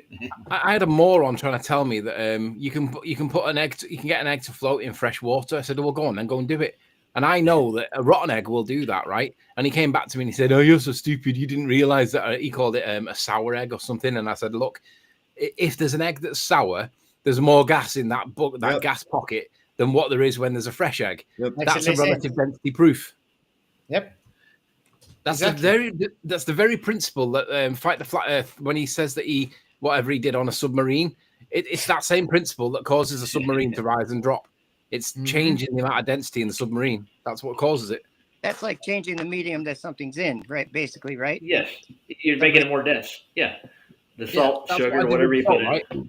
I made the salt. I made the medium more dense by adding the salt. But he said the rotten egg will float in fresh water, and I said, yeah, that's a relative density proof because then you're varying the density of the egg by allowing it to decompose inside. Well, welcome to relative density, dickhead. And when you electrify the salt in the water, it actually makes it move side to side, doesn't it, Anthony? Yeah. It'll And they always jump. say as well, why is it always up and down and never left to right? And I say, well, if you get 6 eggs that are all the same freshness and they're all the same, relatively speaking, they're all the same density, right? You start putting them in that gradient of water that I created, and they will start to displace laterally until they get to the edges of the container, and then they'll start stacking. But they'll ignore it completely and pretend as though it was never asked. Can I ask a quick question about what you guys were talking about the sun, like the direction they were looking last night, late at night, and they were seeing kind of that brighter or that lit up area. They seem to be looking south. Yeah, it needs to be northerly. Yeah, and I agree, and that makes sense in my mind. I get personally confused in my head when I'm trying to think of what would we be looking at what they were seeing last night if that was south and if that was like towards That's the dome, buddy. That's the dome. a reflection. Then it has to be yeah. light going all the way across, because I've been watching the sun where I'm at. I'm in Minnesota at 45 degrees, and the sun obviously it's south. It's 6 degrees here. It's cold, but I'm watching the moon last night. Was almost zenith here in Minnesota. It was like probably I don't know, maybe like I don't know what that would be. Did you say you're 50 degrees then? What? Did you say you're 50 degrees then? I'm at 45 degrees. All right, so I'm at about 50 degrees, but me and you both look south to see the sun. That's because the sun's on the Tropic of Capricorn at the minute, roughly, and they're in the southern hemisphere, so they've got to be looking at the sun on the Tropic of Capricorn. They've got to be looking north. I think. Yeah, it's got to be northerly. It doesn't have to be exactly north, but it just needs to be northerly rather than southerly. It can't be southerly. But their whole sky might be light though. Even if the sun is, I'm just saying because they're all it's all ice. It's going to reflect light like crazy. Yeah, what somebody gave a word to it, and what was that? What was the word that someone used before to describe how the what? Albedo or something. No, there was a word that described it. It's like the bottom of the egg, the bottom of the tumbler glass, like effect where The coffee cup caustic, dude. The coffee cup caustic. Yeah. Coffee cup caustic. I don't know what that is, but I understand it. It's like a reflection. It wraps around the outside. Yeah, that's what I think. That's what we're looking at. That's why there's no sun there, but you're getting the reflection of the dome. But obviously, like it's not our claim. We don't need to make that claim. Let's not make that claim. Let's get them to explain how it's working on their model. Yeah, and that sun or that light that we were seeing on their video from last night, I was noticing, it's kind of cloudy too, but there was a little bit of breaks up in the higher part of the cloud and it looked like the sky was getting blue the higher it went. It was kind of weird. It looked that like kind of indicates that it's a reflection. Yeah, that's interesting. That was my question. That was what I was wondering. I was like trying to just get it in my head, like understand. It's weird because I've took a step back for like months because of a bit of a disagreement with Nathan. So I've kind of not been following up with anything. And the night that I come back to it and start paying attention just happens to be the night that they're doing this southern Antarctic thing. Good. That's good you're here. Yeah.